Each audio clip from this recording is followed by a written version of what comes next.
তেল তেলারা কি এখন মুখর লোক দেখে আমরা যা ভাবছিলাম তা তো না। এইরকম কিছু তেল তেলা গোয়েন্দার মক্কার কাফেরেরা বলা বলি শুরু করলো যে নবী দুনিয়া থেকে বিদায় নেওয়ার পরেই নবীর বংশ বুনিয়াদ শেষ হয়ে যাবে, নবীর আর কোনো চিহ্নই দুনিয়াতে থাকবে না। এই কথা যখন কাফেরেরা বলা বলি শুরু করলেন, এমন সময় নবী চোখের দিকে তাকায় দেখে দর দর করে পানি পড়তেছে। আল্লাহ বলেন, হাবিব, আপনার চোখের পানি, অন্তরের কষ্ট আমি বুঝতে পেরে আপনাকে একটা খুশির খবর দিব। নবী বলেন, আল্লাহ কি খুশির খবর দিবেন? আল্লাহ বলেন, হাবিব, আপনাকে এমন একটা পেয়ালা দেওয়া হবে যে পেয়ালার নাম হলো হাউজে কাউসার। ইন্না আতাইনা কাল কাউসার, আপনি কাউসারের মালিক হয়ে যাবেন। এই হাউজে কাউসারের এক পেয়ালা পানি যদি কেউ পান করে, এই পানি পান করে যদি জাহান্নামেও যায়, আল্লাহ জাহান্নামকেও জান্নাত বানায়া দিবে। লিল্লাহু আকবার। খুব খেয়াল করবেন যে হাউজে কাউসারের এক পেয়ালা পানি পান করে কেউ যদি জাহান্নামও তো যায়, জাহান্নামকে আল্লাহ কি বানিয়ে দিবি? জান্নাত বানিয়ে দিবে। আপনার বলেন তো, এই হাউজে কাউসারের পানি কি সবাই পান করবে? কিন্তু সাহাবীদের একটা ধারণা হলো, হাসর হবে তামার সানি, উম্মত বলবেন পানি পানি, সেই কঠিন দিনে নবী বিনে পানি দেওয়ার সাধ্য কারো নাই। আল্লাহ কোরআনে বলেছেন, ওয়ামা আরসালনাকা ইল্লা রাহমাতাল লিল আলামিন। যদি আল্লাহ বলতো ওমা আরসালনাকা ইল্লা রাহমাতাল লিল মুমিনিন, তাহলে বোঝা যাইতো নবী শুধু আমাদের জন্য রহমত। কিন্তু আলামিন শব্দ আল্লাহ জানাই দিলেন, নবী গোটা বিশ্ব জগতের জন্য রহমত। জোরে খান সুবহানাল্লাহ। সাহাবেরা বললেন, হুজুর, হাসরের ময়দানে হাউজে কাউসারের পিয়ালা নিয়ে যদি আপনি থাকেন, আর তৃষ্ণা লাগে যদি কাফের, ইহুদি, খ্রিস্টান সবাই যদি আপনার কাছে আসে, আর আপনি দয়ার সাগর সবাইকে যদি এক পিয়ালা করে পানি পান করান, তাহলে তো খামাখা জাহান্নাম বাইনা লাভ কি? কি মনে করেন? এই পিয়ালার একটা পানি পান করে জাহান্নামত গেলে জাহান্নাম জান্নাত হয়ে যাবে। আল্লাহ রাসূল বললেন, সাহাবীরা, হাউজে কাউসারের মালিক হচ্ছেন আল্লাহ, আর আমি হলাম বন্টনকারী। সুবহানাল্লাহ। তাহলে হাউজে কাউসারের মালিককে আর নবী কি? আপনাদের এলাকায় যারা বাঁটে এদেরকে আপনারা কি কন? ও সাগীদার কন। রাসূল বললেন, আল্লাহ হচ্ছেন মালিক, আমি হচ্ছি সাগীদার, আমার ইচ্ছা মতো আমি বন্টন করতে পারবো না। সাহাবীরা বললেন, হুজুর, তাহলে কিভাবে বন্টন করবেন? সঙ্গে সঙ্গে নবী বললেন, কোরআনের আয়াত সূরা কাউসারে, ফাসাল্লি লিরাব্বিকা ওয়ানহার, যারা নামাজ পড়বে আর যারা কুরবানি করবে কেবলমাত্র তারাই হাউজে কাউসারের পানি পান করবে। যাদের মধ্যে দুইটা আমল থাকবে, এক নম্বর হলো নামাজ, দুই নম্বর হলো কুরবানি। এই দুইটা আমল যারা করবে না, এরা মুসলমানের মধ্যে বাঁচলেও, মুসলমানের মধ্যে জন্ম নিলেও এরা হাউজে কাউসারের পানি পান করতে পারবে না। এখন আপনারা কারা কারা মাগরিবের নামাজ, এশার নামাজ পড়েননি? না, আপনার কি মরছেন? এখনো তো মরেননি ভাই। পড়ার চান্স আছে না নাই? দরকার আছে না নাই? আজকের ওয়াজ শুনে যদি মনে করেন কঠিন হাসরের ময়দানে হাউজে কাউসারের পানি পান করবার গেলে দুটা আমল করাই লাগবে রে। একটা হলো নামাজ, একটা হলো কুরবানি। এক নম্বর হলো নামাজ, নামাজটা আগে, তারপরে কুরবানি। দরকার কথা ঠিক কিনা? এখন নামাজ সম্পর্কে আমাদের সবাইকে সজাগ হওয়ার দরকার আছে না নাই? যেখানে এক ভাই বললেন যে আজকের মাহফিলের প্রধান অতিথি মাসুদ রানা, ও বলেছে মাদক মুক্ত যুবকেরা যেন মাদক মুক্ত হয়। আর যুবকদেরকে মাদক মুক্ত করবার গেলে বর্তমান সরকারের প্রশাসন দিয়ে হবে না, আল্লাহর কোরআনের আইন লাগবে। জোরে কোন কথা ঠিক কিনা? কথা বলেন। এই সরকারের প্রশাসন দিয়ে আপনি মাদক মুক্ত যুবক করবেন? মদ খাবি না, মোবাইল এমন ভাবে খেলতেছে যে রাত কোন দিকে যাচ্ছে আর বুঝবার পারছে না। নিশা খালি মদ খাওয়া না, মোবাইলের গেম খেলাও একটা নিশা। কতগুলো পাবজি, ফ্রি ফায়ার খেলে, দেখবেন রাস্তার ধার বোঝা করে এই করতেছে, এমন ভাবে খেলতেছে রাস্তাতে মানুষজন যায়, ওর ওদিকে খেয়াল নেই, ওর খেয়াল খালি খেলার দিকে। এক কুত্তাও দিকে যাচ্ছে আর চিন্তা করে কেড়ে কিভাবে গাছের গোড়ার লাগাল বসে আছে কিনা। মানুষ হলে তো লড়াচড়া করবে, ওই গাছের গোড়া মনে করে ঠ্যাং তুলে পেশাব করছে, যে পেশাব করছে পিছনে ভিজে এই কে রে, তারপরে থেকে কুত্তে পেশাব করে দিয়েছে। এরকম কিছু খেলার নিশা যুবকদের আছে না নাই? ধরে জানা যাবে। আর সব কিছু থেকে আমাদের যুবকদেরকে বাঁচাবার পারে কোন সরকারে আইন না, প্রশাসন না। আল্লাহ কোরআনে বলেন, ইন্নাস সালাতা তানহা আনিল ফাহশাই ওয়াল মুনকার, একমাত্র নামাজই পারে যাবতীয় বেহুদা এবং অশ্লীলতা থেকে মানুষকে হেফাজত করতে। এখন বলেন তো সেই নামাজের দরকার আছে না নাই? নামাজ কয় ওয়াক্ত? আল্লাহ রাসূল মেরাজ থেকে কয় ওয়াক্ত আনছে? 50 ওয়াক্ত আনছে। 50 ওয়াক্ত আনছে। হ্যাঁ, 5 ওয়াক্ত আনছে। 50 থেকে 5 ওয়াক্ত। আসলে তাই। আসলে বক্তা ওয়াজ করছে যে নবী যখন 50 ওয়াক্ত নামাজ নিয়ে আসতেছে তখন মুসা নবীর সাথে দেখা হতো। মুসা নবীর তো মুসা নবী বলতেছে আল্লাহ কি দিল? নবী বলতেছে 50 ওয়াক্ত নামাজ দিল। তো মুসা নবী বলতেছে পারবে না, আপনি আবার ফেরত যান। নবী আল্লাহর কাছে ফেরত গেল। এভাবে 9 বার গেছে। প্রত্যেকবার আল্লাহ 5 ওয়াক্ত করে কুমা দিয়ে দিয়ে শেষে কয় ওয়াক্ত হচ্ছে? 5 ওয়াক্ত হচ্ছে। বক্তায় ওয়াজ করছে, শ্রোতারা যাচ্ছে আর বলতেছে যদি মুসা নবীর সাথে দেখা না হতো, যদি দেখা না হতো তাহলে আমাদের অবস্থা কি হতো? কারণ দেখেন, এই আসর, মাগরিব, এশা এই 3টা নামাজ খালি তাড়াতাড়ি, ঠিক কিনা বলেন? এক নামাজ শেষ হতে আর এক নামাজ এক শেষ, তখন আমরা কি বলি, কি শুরু হলো রে? আসর শেষ করতি মগরিব, মগরিব শেষ করতি এশা। আপনারা বলেন তো 24 ঘন্টার মধ্যে যদি 50 ওয়াক্ত নামাজ হতো তাহলে আমাদের অবস্থা কি হতো? আলু লাগানো যেত,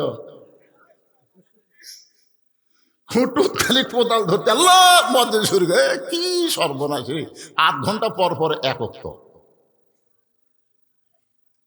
আপনাদের কি মনে হয় 50 ওয়াক্ত নামাজকে আমরা আদায় করতে পারতাম?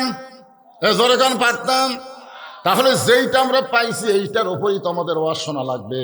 অযথা 50 ওয়াক্তের ওয়াজ করে কোনো লাভ। আমরা যা পাইছি কয় ওয়াক্ত? জোরে বলেন কয় ওয়াক্ত? 5 ওয়াক্ত নামাজ নিয়ে নবী যখন আসলেন, নবী হেরেমের ভিতরে ফজরের নামাজ আদায় করতেছেন। কোন নামাজ? ফজরের নামাজ শেষ করে নবী যখন হেরেম থেকে বের হচ্ছেন, এমন সময় একজনের সাথে দেখা হচ্ছে, তার নাম হলো আবু জেহেল। সর্বপ্রথম 5 ওয়াক্ত নামাজ পাইয়া 1 ওয়াক্ত আদায় করার পরে যার সাথে নবীর দেখা হচ্ছে তার নাম কি? আবু জেহেল। আসলে যারা হজ করছেন তারা জানেন, মানে আবু জেহেলের ভাগ্য এত ভালো, বুঝছেন? তকদির খারাপ কিন্তু ওর ভাগ্য ভালো। মানে আবু জেহেলের বাড়ির থেকে কাবা ঘর মাত্র 200 মিটার পশ্চিমে। আবু জেহেলের বাড়ির থেকে কাবা ঘর মাত্র কয় মিটার? 200 মিটার পশ্চিমে। আর আবু জেহেলের বাড়ি থেকে আল্লাহর নবীর বাড়ি হচ্ছে মাত্র 150 মিটার পূর্বে। তাহলে পশ্চিমে হচ্ছে লা ইলাহা ইল্লাল্লাহ আর পূর্বে হচ্ছে মুহাম্মাদুর, আর মাঝখানে আবু জেহেল। এরপরও আবু জেহেল নামাজ পড়ে না। আপনাদের হরিশারা মসজিদের কাছে কতগুলো বাড়ি আছে না নাই? জোরে কোন আছে না নাই? আপনার বলেন তো এগুলা কি হিন্দুর বাড়ি? মসজিদের ভিতর থেকে আকামত শোনা যায়, আজান তো দূরের কথা, আকামতও শোনা যায়। তারপরে দেখবেন কিছু মানুষ নামাজ পড়ে না। এরা কিন্তু গোপনে গোপনে আবু জেহেলের দল করে। জোরে কোন কথা ঠিক কিনা? এদের যে বাচ্চাগুলো দৌড়াদৌড়ি করতেছে, বাইরে ঘুরতেছে, কোরআনের মাহফিলে না বসে বাইরে ঘুরতেছে, আপনার বলেন তো এরা কি? কোরআনের মাহফিল বাদ দিয়ে মেলায় যারা ঘোরে, রাস্তায় যারা ঘোরে, আর যাই হোক এদের জন্ম বৈধ হতে পারে না। জোরে কোন কথা ঠিক কিনা? আল্লাহ কোরআনে বলেছেন উতুল্লিন বাদা যালিকা জানি। আমি বলতেছি যারা বেড়ে ঘুরতেছো, বাড়ির যা ঘুম পাড়ো, না হয় কোরআনের মাহফিলে বসো, মাঝখানে থাকার কোনো সুযোগ নাই। সুযোগ আছে? তাই আবার বক্তার কথার সাথে হো হো করতেছে, দেখছেন?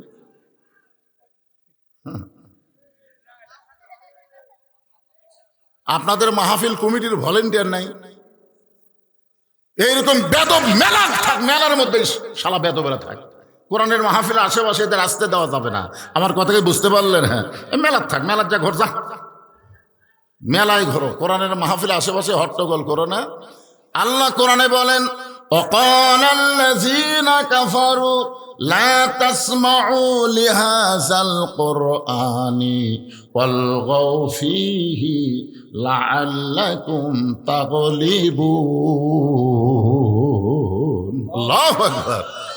আপনারা বলেন তো, এই যে আল্লাহ এই আয়াতে কি বললেন, যেখানে কোরআনের আলোচনা হয় তার আশেপাশে যারা হট্টগোল করে, এরা আর যাই হোক এরা মুসলমান না, এরা হলো কাফের। ধরে করে এরা কি, এটা কি আমার কথা কলাম না আল্লাহর কথা?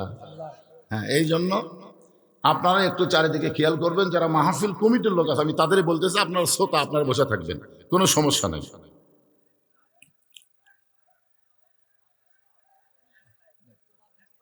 আরে আপনারা ওঠেন কেন? আপনারা ওঠেন কি জন্য? আরে জোরে ওয়াজ করে তোর, ওরা বুঝবার পারছে হুজুর কি মাল দিছে, বুঝছেন না? মাথা টাল হয়ে গেছে হুজুরের কথা শুনে, মাথা টাল। আপনারা হো করেন না, সবাই বসে থাকে। নামাজ হলো 5 ওয়াক্ত। জোরে বলেন কয় ওয়াক্ত? ফাসাল্লি লিরাব্বিকা, 1 নম্বর হলো আল্লাহর নামাজ। ওয়ানহার, 2 নম্বর হলো কুরবানি। এই 2টা আমল যারা করবে তারাই পান করবে হাউজে কাউসারের পানি। এখন নামাজ সম্পর্কে আমাদের জানার দরকার আছে না নাই? আমরা শুধু নামাজ পড়বো না, আজকের আলোচনা শোনার পরে আমরা নামাজ ধরবো। হাদিস আছে বিস্তারিত, হুজুরি কলব ব্যতীত করছেন কালেও নামাজ তোর হবে না। তবে কেন গাও জুয়ারি, মানুষকে দেখাও নামাজ পড়ি, ও তোমার সিদ্ধ বীজে সুফসল ফলে না। আজও কেন আল্লাহর নামাজ ধরতে পারলা না? আল্লাহ কয় নামাজের জোরে ফায়েশা কাজ যাবে দূরে, পাক কোরআনে রয়াছে ঘোষণা। এখন আকাম কুকাম নামাজ রোজা একসাথে বান্দিয়া বোঝা, জাহান্নামে দিয়াছ রওয়ানা। আজও কেন আল্লাহর নামাজ ধরতে পারলা না? আমরা নামাজ পড়বো না, আজকের ওয়াজ শোনার পরে আমরা নামাজ ধরবো। ধরে কারণ ঠিক পড়া না সারা জীবন পড়েও পরীক্ষা ফেল করে, এরকম ছাত্র আছে না নাই? কি পড়ছিস রে, তুই কি পড়লি, ফেল করলি কেন? তখন বলতেছে ভাই আমি পড়িছি ঠিকই রে, কিন্তু বুঝিনি। পড়িছি ঠিকই, ধরিনি। আমার মনে আছে ছোটবেলায় আমি খুবই ছোট ছিলাম, কিন্তু বাবা একটা চড় মারছিল, ওই চড় মনে হয় এখন আমার ব্যথা লাগে। ক খ গ ঘ উ পড়তেছি, আমার বাবা বারবার বলতেছে ধরে ধরে পড়, ধরে ধরে পড়, কিন্তু আমি ধরি না।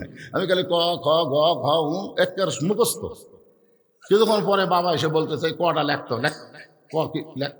তখন আমি ক পড়বার পারি কিন্তু লেখবার পারি না। তখন আমার বাবা বলতেছে তুই যদি ধরে ধরে পড়তিস তাহলে ক ঢপ কিরকম, কর সাইজ কিরকম, এটা তোর চোখের মধ্যে আসতো, তুই কলম দিয়ে লেখবার পারতি। কিন্তু তুই খালি মুখস্থ করছিস, কিন্তু কর ঢপ কিরকম, সাইজ কিরকম, খর ঢপ কিরকম, এগুলো তুই তো দেখিস নি রে। এই জন্য নিয়ম হলো ধরে ধরে পড়া লাগবে। ধরে কোন কথা ঠিক কেনা? তোর নামাজ খালি পড়লে হবে না, নামাজটা ধরা লাগবে। এই জন্য একটু মনোযোগ দিয়ে শুনবেন। আবু জেহেল নবীর চেহারার দিকে তাকায় বলতেছে বাজান, সন্ধ্যার সময় দেখলাম তুমি সুন্দর, কিন্তু সকালবেলায় দেখতেছি তুমি অতীব সুন্দর। এত সুন্দর তোমার চেহারা হওয়ার পেছনে কারণ কি? আবু জেহেল নবীকে বলতেছে সন্ধ্যার সময় দেখলাম তুমি সুন্দর, কিন্তু সকালবেলা দেখতেছি তুমি অতীব সুন্দর। এত সুন্দর হওয়ার পেছনে কারণ কি? রাসূল বললেন চাচা, এত সুন্দর হওয়ার পেছনে কারণ হলো আজকে রাত্রিবেলা বাইতুল্লাহর পিছনে আমি ঘুমিয়েছিলাম, বাইতুল্লাহর সাইডে কিনারায় আমি ঘুমিয়েছিলাম। ওই ঘুমের মধ্যে ফেরেশতা জিবরাইল আমাকে চেতন করে জমজমের কূপের পানিতে ওযু করার পরে বোরাকের পিঠে করে আমাকে বাইতুল মুকাদ্দাসে নিয়ে গেল। বাইতুল মুকাদ্দাস আমি 2 রাকাত নামাজ পড়ানোর পরে সেখান থেকে বোরাকের পিঠে করে আমাকে 7 আসমান পাড়ি দিয়া আল্লাহর আরশে আমাকে পৌঁছে দিল। আল্লাহর আরশে গিয়ে আল্লাহর সঙ্গে আমার দেখা হলো। আল্লাহ তাআলা খুশি হইয়া আমাকে 5 ওয়াক্ত নামাজ দিল। সেই 5 ওয়াক্ত নামাজ নিয়ে আমি দুনিয়াতে আবার ফিরে এসে ফজরের নামাজ পড়ে আপনার সঙ্গে আমার দেখা হয়েছে। আমার মনে হয় আল্লাহর সঙ্গে মেরাজ করার কারণে আমার চেহারা আপনাকে অতীব সুন্দর লাগতেছে। আপনারা তো সুবহানাল্লাহ বলেন, কিন্তু আবু জেহেল, আপনার বলেন তো এই কথা শোনার পরে আবু জেহেল সুবহানাল্লাহ করবি? আবু জেহেল ছোট কামড় দিয়ে বলতেছে নাউজুবিল্লাহ, এতদিন জানতাম তুমি আধা পাগলা, কিন্তু আজকে তুমি যেই খবর দিলে তুমি তো পুরা পাগল হয়ে গেছো। তুমি যে আমাকে কইলে যে আজকে রাত্রেবেলা বাইতুল মুকাদ্দাসে 2 রাকাত নামাজ পড়াছে, সেখান থেকে আল্লাহর কাছে গেছে, আল্লাহ 5 ওয়াক্ত নামাজ দিছে, আর সেরে লিয়ে ফেরত এসে সকালবেলা আমার সাথে তোমার দেখা হলো। তুমি জানো আমি জীবনে বাইতুল মুকাদ্দাসে 2 বার গেছি, যেখানে যাইতে লাগে 30 দিন, আসতে লাগে 30 দিন, আর তুমি কইলে আজকে রাত্রেবেলায় ওখানে গেছে। এই গাঁজা খুরি গল্প তুমি কেমনে কইলে আমার সামনে? তুমি পাগল হয়ে গেছো। এই কথা বলে আবু জেহেল যখন দৌড় দেয়, পিছন দিক থেকে আল্লাহ নবী ডাক দেয়, বলে ওগো আল্লাহ, ওগো চাচা, আপনি আমাকে পাগল 1000 বার বলেন, 1,00,000 বার বলেন, আমার কোনো সমস্যা, কিন্তু আপনি আমাকে পাগল বলে দৌড় মারতেছেন কোথায়? আবু জেহেল বলতেছে, এতদিন ধরে নিয়ত করেছিলাম আমার এলাকা থেকে তোকে তাড়ায় দিব। এতদিন আমার নিয়ত ছিল আমার এলাকা থেকে তোকে তাড়ায় দিব, কারণ কিছুদিন হলে আমি দেখতেছি কতগুলো মানুষ এসে আমার বাড়ির দিকে থুতু দেয় আর তোর বাড়ির দিকে সালাম দেয়। আবু জেহেল কিছুদিন হলে দেখতেছে কিছু কিছু মানুষ আবু জেহেলের বাড়ির দিকে এসে কি করে, থু, আর আল্লাহ নবীর বাড়ির দিকে সালাম দেয়। আবু জেহেল কয় করে একই জায়গার বাড়ি, আমার বাড়ি থুতু দিবি, ওর বাড়ি সালাম দিবি, এক তো যে কোনো ভাবি হোক আমার এলাকা ছাড়া করা লাগবে। এরকম কিছু দুশ্মনী লোক আছে না নাই? জোরে কান আছে না? না, হ্যাঁ, আমি নিয়ত করেছি আমার এলাকা থেকে তোকে ছাড়াবো, কিন্তু কোন ইস্যু পাচ্ছিলাম না।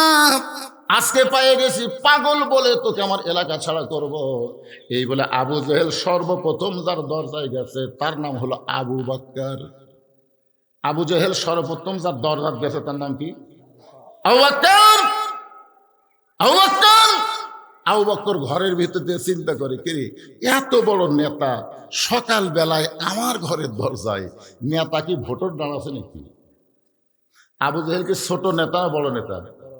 এত বড় নেতা, আমি একটা সাধারণ আবু বকর, আমার বাড়ির দরজায় এসে আমাকে ডাকতেছে, আমার মনে হয় নেতা ভোটর দাঁড়াচ্ছে। আপনারা দেখবেন কিছুদিন পরে বড় বড় নেতা সাধারণ মানুষের দরজা আসবে কি আসবে না? ভোটের আগে আসে, ভোটের পরে আসে না, বুঝবেন এরা আবু জেহেলের দল। ধরে এখন কার দল? ভোটের আগে আসে, কিন্তু ভোটের পরে আর নেতা খুঁজে পাওয়া যায় না। এরকম নেতা আছে না নাই? ধরে এখন আছে না নাই? ভোটের আগে ঠিকই আছে। আমি পাশের এক মাহফিলে বলেছিলাম যে নেতা গাড়ি থানা ফকিরক সালাম দিয়েছে, আসসালামু আলাইকুম চাচা, ফকির খালি চারিদিকে তাকায়, এরকম তার দিকে তাকায়।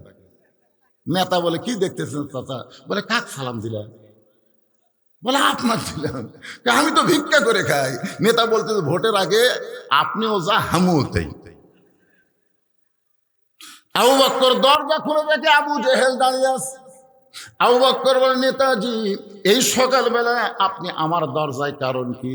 আবু জেহেল বলতেছে, তোমার নবী যে পাগল হয়েছে তুমি কি জানো? আবু জেহেল যেই মাত্র বলেছে তোমার নবী যে পাগল হয়েছে তুমি কি জানো, সঙ্গে সঙ্গে আবু বকর বলে, আবু জেহেল যেই কথা একবার বলেছ ওই কথা যদি আর একবার বলো। আবু বকর রাদিয়াল্লাহু সবচাইতে নরম মানুষ। জোরে কোন কি মানুষ? সেই নরম মানুষ কি বলতেছে, আবু জেহেল যেই কথা একবার বলেছো সেই কথা যদি আর একবার বলো। এটা কি বুঝাচ্ছে?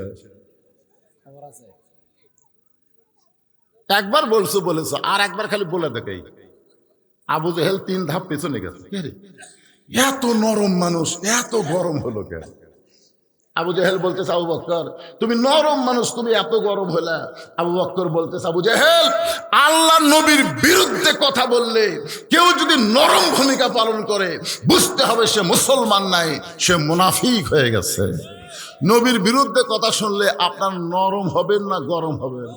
তাহলে আবুল সরকার, এই যে বাউল আবুল সরকার আল্লাহর বিরুদ্ধে কথা বলেছে, সে আবুল সরকারের বিরুদ্ধে আমাদের গরম হওয়ার দরকার আছে না নাই? 90% মুসলমানের দেশে আউল বাউলের পক্ষ যারা নিবে তাদেরকে মুসলমানেরা বয়কট করা লাগবে। জোরে কোন কথা ঠিক কিনা? কথা বলেন ঠিক? কারা কারা বয়কট করতে রাজি আছেন? 2 হাত তুলে আমার আল্লাহকে দেখান। লিল্লাহে তাকবীর। হাত নামান। আপনারা ফেসবুক দেখেন, ইউটিউব দেখেন, হ্যাঁ, কিছু কিছু নেতা কিন্তু এই বাউলের পক্ষে। যে বাউল কি করেছে, আল্লাহর আগা মাথা নাই, আরো খারাপ। এই যে ভাই বলতেছে শব্দ আরো খারাপ, মানে আপনাকে সামনে আমি বলার সাহসই পাচ্ছি না। চিন্তা করছেন 90% মুসলমানের দেশে এইরকম কথা বলবে, আর আপনারা শুনেছি হুজুরকে বোঝা থাকবে।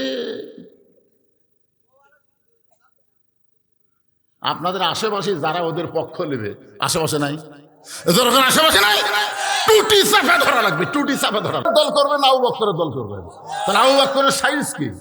আর একবার খালি বলে দেখ, আবু জেহেল 3 ধাপ পিছনে গেছে, 3 ধাপ। তুমি নরম মানুষ, এত গরম হওয়ার পিছনে কারণ কি? আবু বকর বলতেছে, আল্লাহ নবীর বিরুদ্ধে কথা শোনার পরে কোন মুসলমান যদি নরম ভূমিকা পালন করে তাহলে বুঝতে হবে সে মুসলমান নাই, মুনাফিক হয়ে গেছে। আবু জেহেল বলতেছে, আবু বকর কি জন্য তোমার নবীকে পাগল কইলাম, তুমি কি একটাবার শুনবা না? আবু বকর বলতেছে, তাহলে বলো তো ঘটনা কি? বলে, ঘটনা হলো আজকে রাত্রেবেলায় তোমার নবী নাকি বাইতুল মুকাদ্দাসে গেছে, সেখান থেকে তোমার নবী আল্লাহর আরশে গেছে। আল্লাহ পাক তোমার নবীকে 5 ওয়াক্ত নামাজ দিছে, যে বাইতুল মুকাদ্দাসে যাইতে 30 দিন লাগে, আসতে 30 দিন লাগে। আর সে বাইতুল মুকাদ্দাসে আজকে নাকি রাতের বেলা 2 রাকাত নামাজ পড়ে, আবার রাতের বেলায় মক্কা ফেরত আইছে। এখন বলো তো আবু জেহেল, এই কথাকে বিশ্বাস করা যায়? আবু বকর বলতেছে, আল্লাহর নবী যদি এই কথা বলে থাকে তাহলে এক বিন্দু মিথ্যা না। আবু জেহেল কয়, কে রে, আমার সকালটাই মাটি রে, আমি কার কাছে খবর দিলাম, কাম তো হলো না। আপনারা বলেন তো, আল্লামা সাইদি হুজুরকে যে হাসিনা বারবার রাজাকার করছে, যুদ্ধ অপরাধী করছে, বাংলার মুসলমানকে এটা বিশ্বাস করছে? কথা বলেন, বিশ্বাস করছে? বিশ্বাস কিন্তু করেনি। আমার 5 করে একজন আমাকে এসে বলতে, যে হুজুর যতই ওয়াজ করেন হুজুর, হাসির থেকে বাঁচাবার পারবেন না। আমি বললাম, কে রে ভাই, কার ফাঁসি? আপনি জানেন না আল্লাহ সাইদুকে ফাঁসি দিবে হুজুর, আপনি জানেন না? আর কথা শুনে আমার কলজা তাকাত লাগলো। আল্লাহ কোরআনে বলছে, উদউ ইলা সাবিলি রাব্বিকা বিল হিকমা, হিকমতের সাথে হক কথা বলা লাগবে, সত্য কথা বলা লাগবে, দাওয়াত দেওয়া লাগবে। আমি আস্তে করে হাত ধরে বললাম, চা খাবার যাই। ওই চিন্তা করতে দেখে আমি আর বড় হুজুরের বিরুদ্ধে করলাম, ই আবার চা খেলাবি? আর হাত ধরে দেয়, বলতে, ভাই চা ওলাকে 2 কাপ দে। বলে, হুজুর 2 কাপ কেন? বলে, তোর 2টা আমার 1টা। ওই যখন 1 কাপ খাসে, তখন আমি বলতেছি, আল্লাহ সাইদির ফাঁসি হবে এই চিন্তা তোর মাথার, কিন্তু তোর যে মৃত্যু হবে, যেই কছে তোর মৃত্যু হবে, চমকে উঠলি কেন? ফাঁসির তারিখ আছে পাগলা, মরার কিন্তু তারিখ নাই। ধরে কোন কথা ঠিক কিনা? আপনারা বলেন তো, ফাঁসির তারিখ আছে না নাই? যে অমুক তারিখে রাত 12টায় ফাঁসি দেওয়া হবে, ফাঁসির আগে কোরআন শরীফ পড়বি, নামাজ পড়বি, জিকির করবি, তওবা করবি, ফাঁসির দড়ি যখন গলার দিবি তখন কি হরে কৃষ্ণ হরে রাম কবি, লা ইলাহা ইল্লাল্লাহ মুহাম্মদ রাসূলুল্লাহ বলতে বলতে তার ফাঁসি কার্যকর হয়ে যাবে। আল্লাহ রাসূল বলেছেন, কোনো ব্যক্তি যদি সারা জীবন পাপ করে আর মৃত্যুর সময় কলেমা তাইয়্যিবা তেলাওয়াত করতে করতে জপতে যদি তার মৃত্যু হয়, শুধু তার জবানে কলেমা তাইয়্যিবা জারি থাকার কারণে আল্লাহ তার জীবনের সব গুনাহ মাফ করে দেয়। এখন বলতেছি, তুই যে মরবি যে কোনো সময়, তুই কি কলমা কর গ্যারান্টি আছে? তখন সাথ হয়ে বলতেছে, হুজুর আমার তো কলমার কোনো গ্যারান্টি নেই।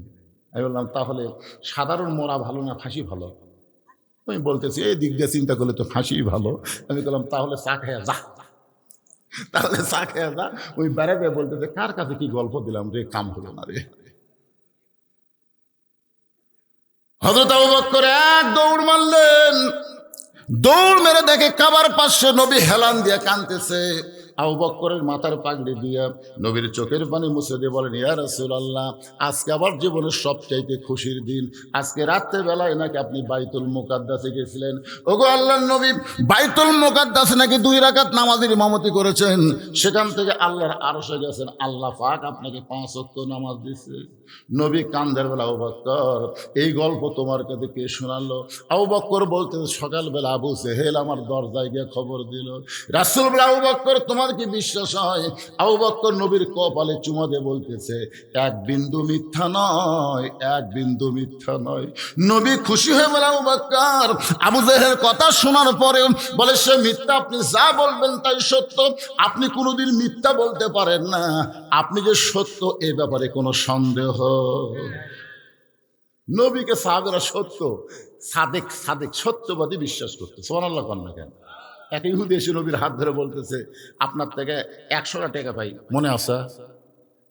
আপনার থেকে তো আমি 100 টাকা ভাই, আপনার মনে আছে?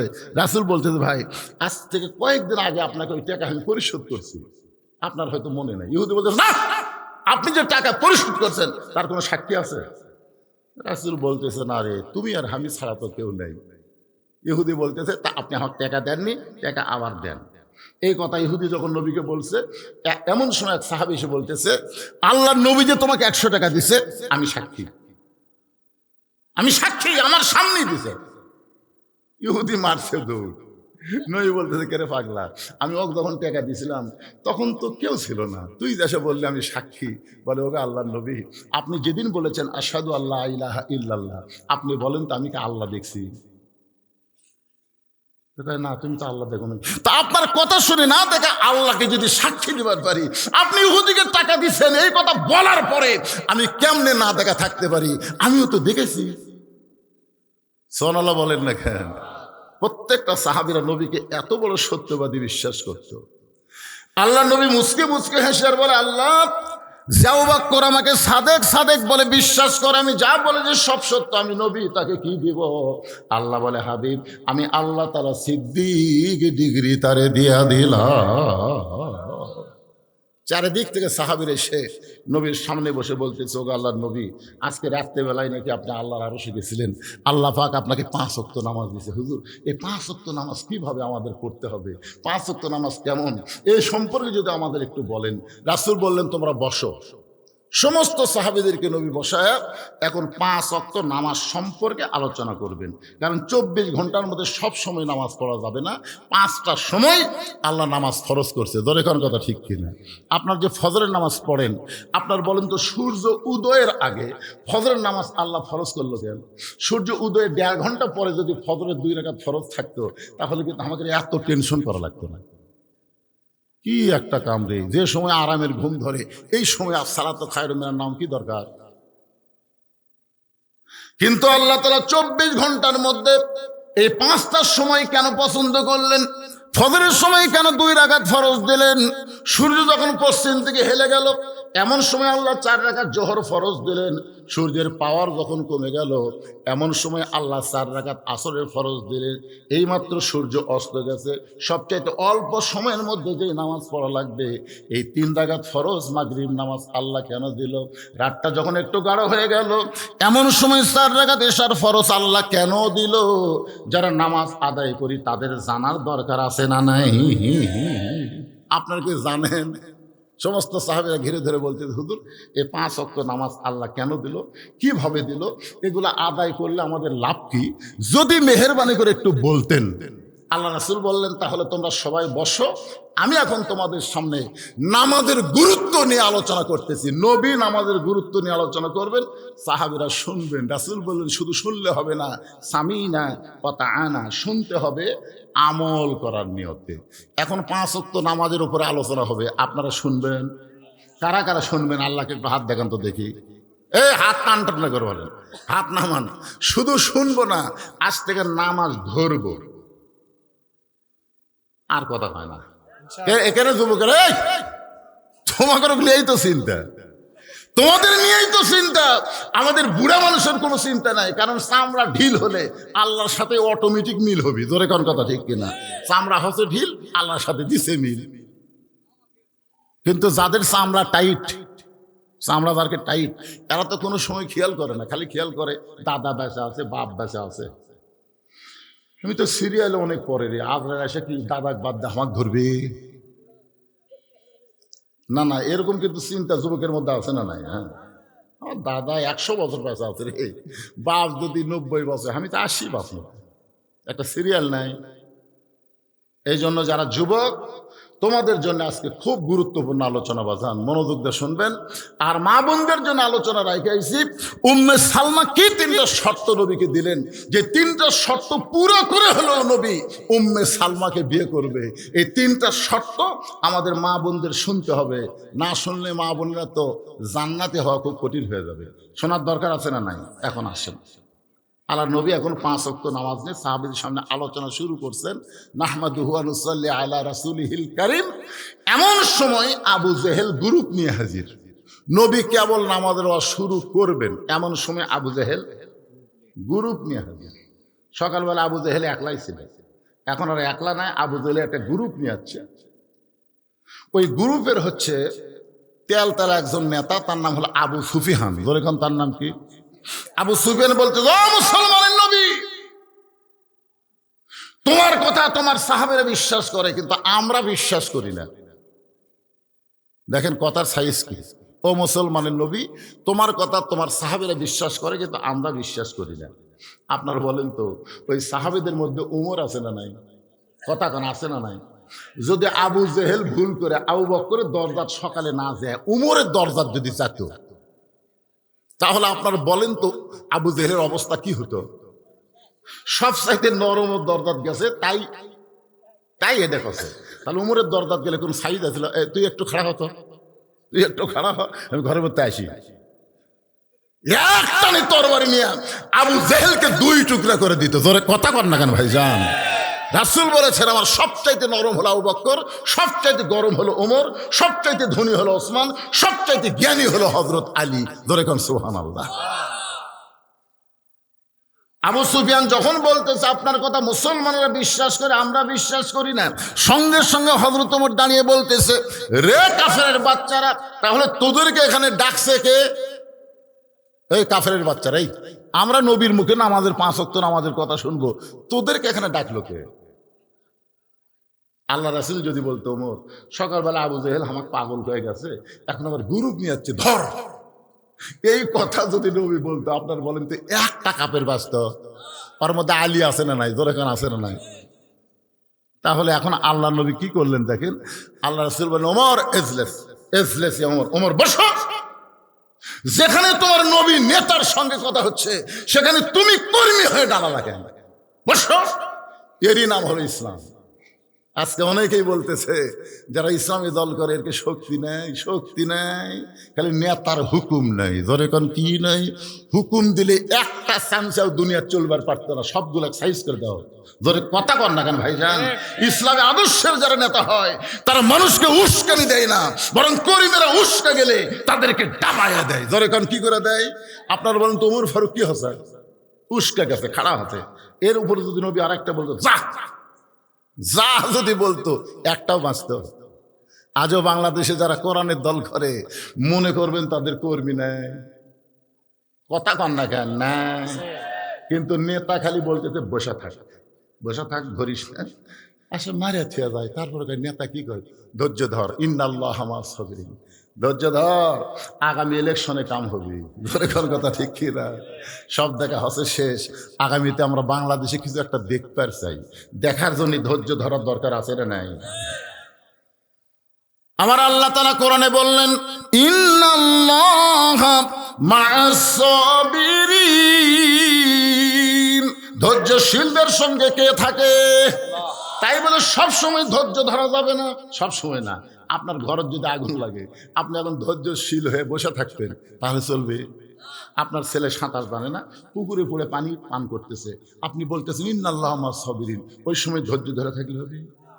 এই আমরাও কিন্তু জাগা উঠবো, তবে সব সময় না, জাগা মতো, ঠিক কিনা? জাগা মতো, জাগা মতো চেতন হওয়ার দরকার আছে না নাই? একটু মনোযোগ দিয়ে শুনবেন। আল্লাহ রাসূল বলেন, ওমর তুমি বসো। হযরত ওমরকে নবী বসাই দিয়ে বললেন, ও মক্কার সম্ভ্রান্ত বংশের নেতারা, আমি আমার সাহাবীদের মধ্যে নামাজের আলোচনা করতেছি, আপনারাও আসেন, আপনারাও বসেন। আবু সুফিয়ান বলতেছে, তোমার নামাজের ওয়াজ আমরা শুনতে আসি নাই। রাসূল বললেন, তাহলে কি শুনতে আইছেন? আবু সুফিয়ান বলতেছে, আমার নেতা আবু জেহেল পরপর 2 বার বাইতুল মুকাদ্দাস ভ্রমণ করেছে। যেই বাইতুল মুকাদ্দাসে যাইতে লাগে 30 দিন, আসতে লাগে 30 দিন। আর তুমি কইলা আজকে রাত্রে বেলা নাকি বাইতুল মুকাদ্দাসে 2 রাকাত নামাজ পড়াইছো। আমাদের জানার বিষয় হলো, বাইতুল মুকাদ্দাসের দরজা জানলা কয়টা, এটা বলে দিলি আমরা চলে যাব।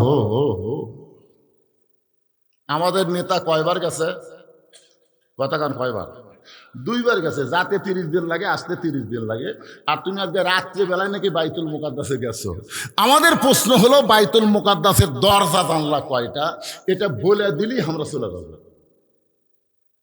নবীর চোখ দিয়ে দর দর করে পানি আসতেছে। আসলে নবী তো বাইতুল মুকাদ্দাসের মধ্যে ঢুকছে, কিন্তু দরজা জানলা তো আচ্ছা, আপনাদের এলাকার সবচেয়ে বড় মসজিদ কোনটা? গোপীনাথপুর মসজিদ আছে না নাই?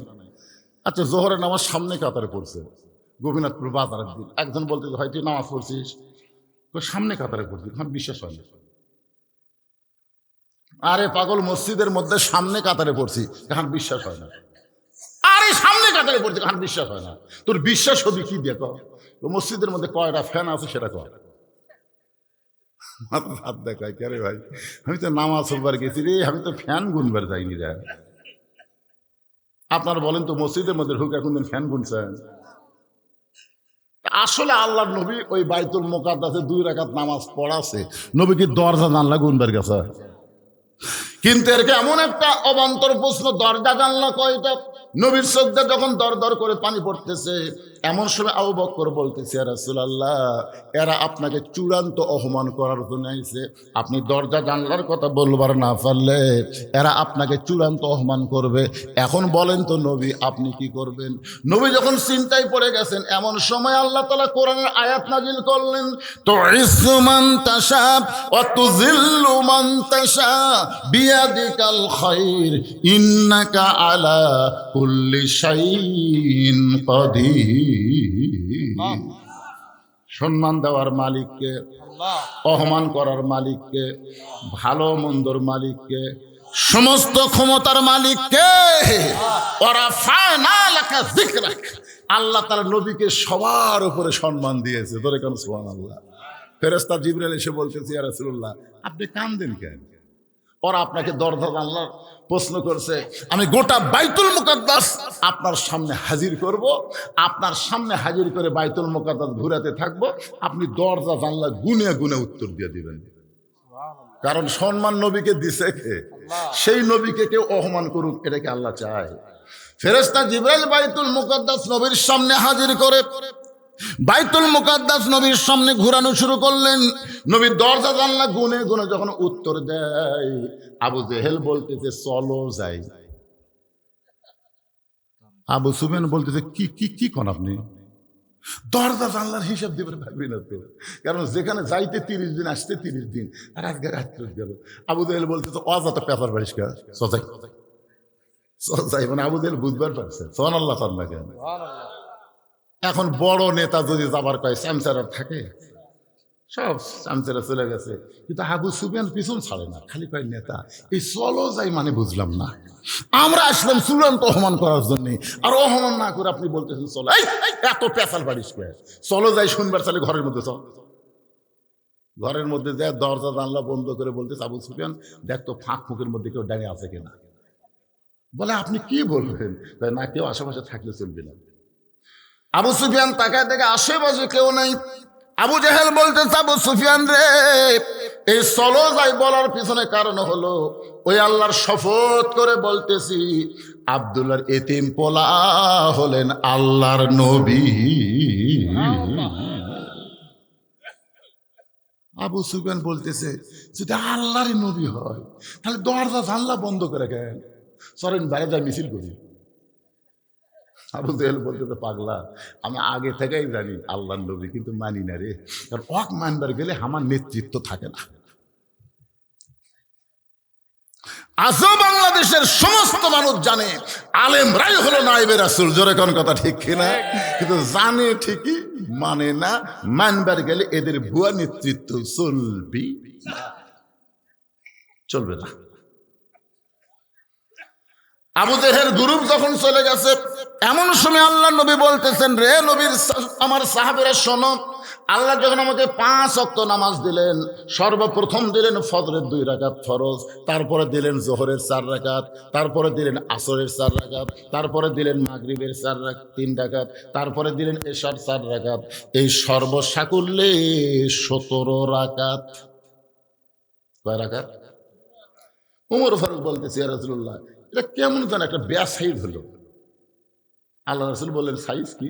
সাইজ হলো 5 ওয়াক্ত 10 রাকাত, না হয় 15 রাকাত, না হয় 20 রাকাত। 4 রাকাত করে হলে 20 রাকাত, 3 রাকাত করে 15 রাকাত, 2 রাকাত করে 10 রাকাত। কিন্তু এই 17 রাকাত এটা একটা বেসাইজ। আল্লাহ রাসূল বললেন, আল্লাহ যদি দেয়, এখানে আপত্তি করার সুযোগ। শোনো, ফজরের 2 রাকাত ফরজ দেওয়ার পেছনে কারণ হলো, আমাদের একজন আদি পিতা আদম আলাইহিস সালাম 350 বছর কান্দাকাটির পরে আল্লাহ যখন তার তওবা কবুল করতেছে না, এমন সময় একটা জায়গায় গিয়ে আদম নবীর পা দুইটা আটকে গেল। সেই জায়গা হলো বর্তমানে আল্লাহর কাবা ঘর। জোরে কোন সুবহানাল্লাহ। পা যখন আটকে গেছে, আদম কয় আল্লাহ এতক্ষণ দৌড়াদৌড়ি করলাম, রব্বানা যালামনা কয় কানলাম, এখন যে পা আটকে গেল এখন কি করব? আল্লাহ কয় আদম শুধু কানলে হবে না, একটু চিন্তা ভাবনা করে কান। আদম নবী চিন্তার সাগরে ডুব দিলেন। ডুব দিয়ে দেখতে পাইলেন রব্বানা যালামনা বলে শুধু আল্লাহর কাছে কানছে, কিন্তু জান্নাতের দরজায় যে মোহাম্মদ রাসূলুল্লাহ আছে সেই মোহাম্মদ রাসূলের কথা মনে নাই। আদম বলে আল্লাহ ওই নবীকে ওসিলা করে আমি তওবা করব। আল্লাহ বলে আর কান্দা লাগবে না, তোর তওবা আমি কবুল করে নিলাম। সঙ্গে সঙ্গে আদম নবী শুকরিয়া তান ওই কাবা ঘরের জায়গার মধ্যে 2 রাকাত নামাজ আদায় করে। আল্লাহ বলে হাবিবুল্লাহ ওই আদম নবীর 2 রাকাত নামাজ আমি আল্লাহর এতই ভালো লাগছে, আপনার উম্মতের জন্য ফজরের ফরজ হিসাবে দিয়ে দিলাম। আপনার উম্মতেরা ফজরের ফরজ 2 রাকাত যখন জামাতের সঙ্গে আদায় করবে, আদম নবীর সমপরিমাণ সওয়াব আমি আল্লাহ দিয়া দিব। সমস্ত সাহাবীরা বললেন লিল্লাহে তাকবীর। ফজরের 2 রাকাত ফরজ নামাজ জামাত আদায় করলে আদম নবীর সমপরিমাণ যদি সওয়াব হয়, আমাদের জীবন যাবে কিন্তু ফজরের নামাজ কোনোদিন বাদ যাবে না। সুবহানাল্লাহ খান না কেন? কি ফজরের নামাজ যদি জামাতে না পড়েন তাহলে আপনি কি হবেন? 2 ওয়াক্ত নামাজ যদি জামাতে না পড়েন, বাড়িতে পড়লেও আপনি মুনাফিক হবেন। একটা হলো ফজর, একটা হলো ইশা। এখন আপনাদের মসজিদের মুয়াজ্জিন আছে, এটি মুয়াজ্জিন আছে, কোটি মুয়াজ্জিন? মুয়াজ্জিনকে জিজ্ঞাসা করা যাবে যে হরি সারা ফজরের মুসল্লি কয়জন হয়?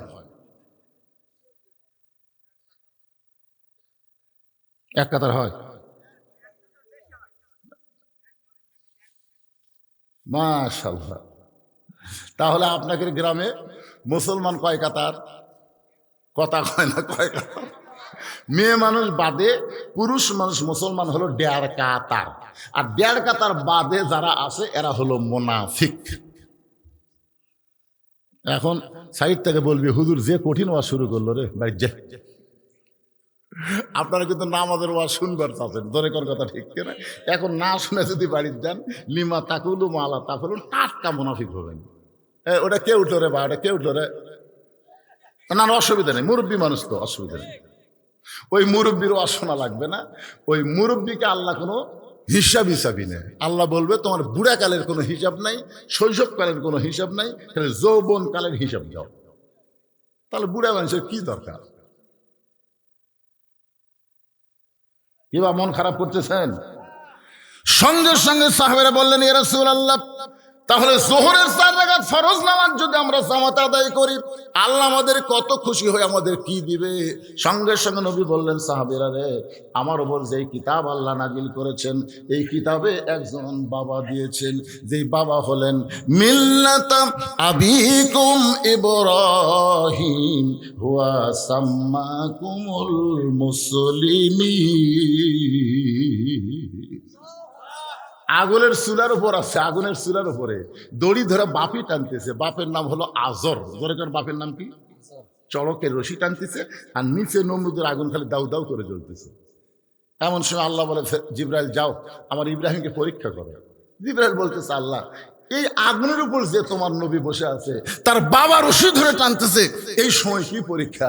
আল্লাহ বলতেছেন এটাই হবে জাতির পিতের পরীক্ষা।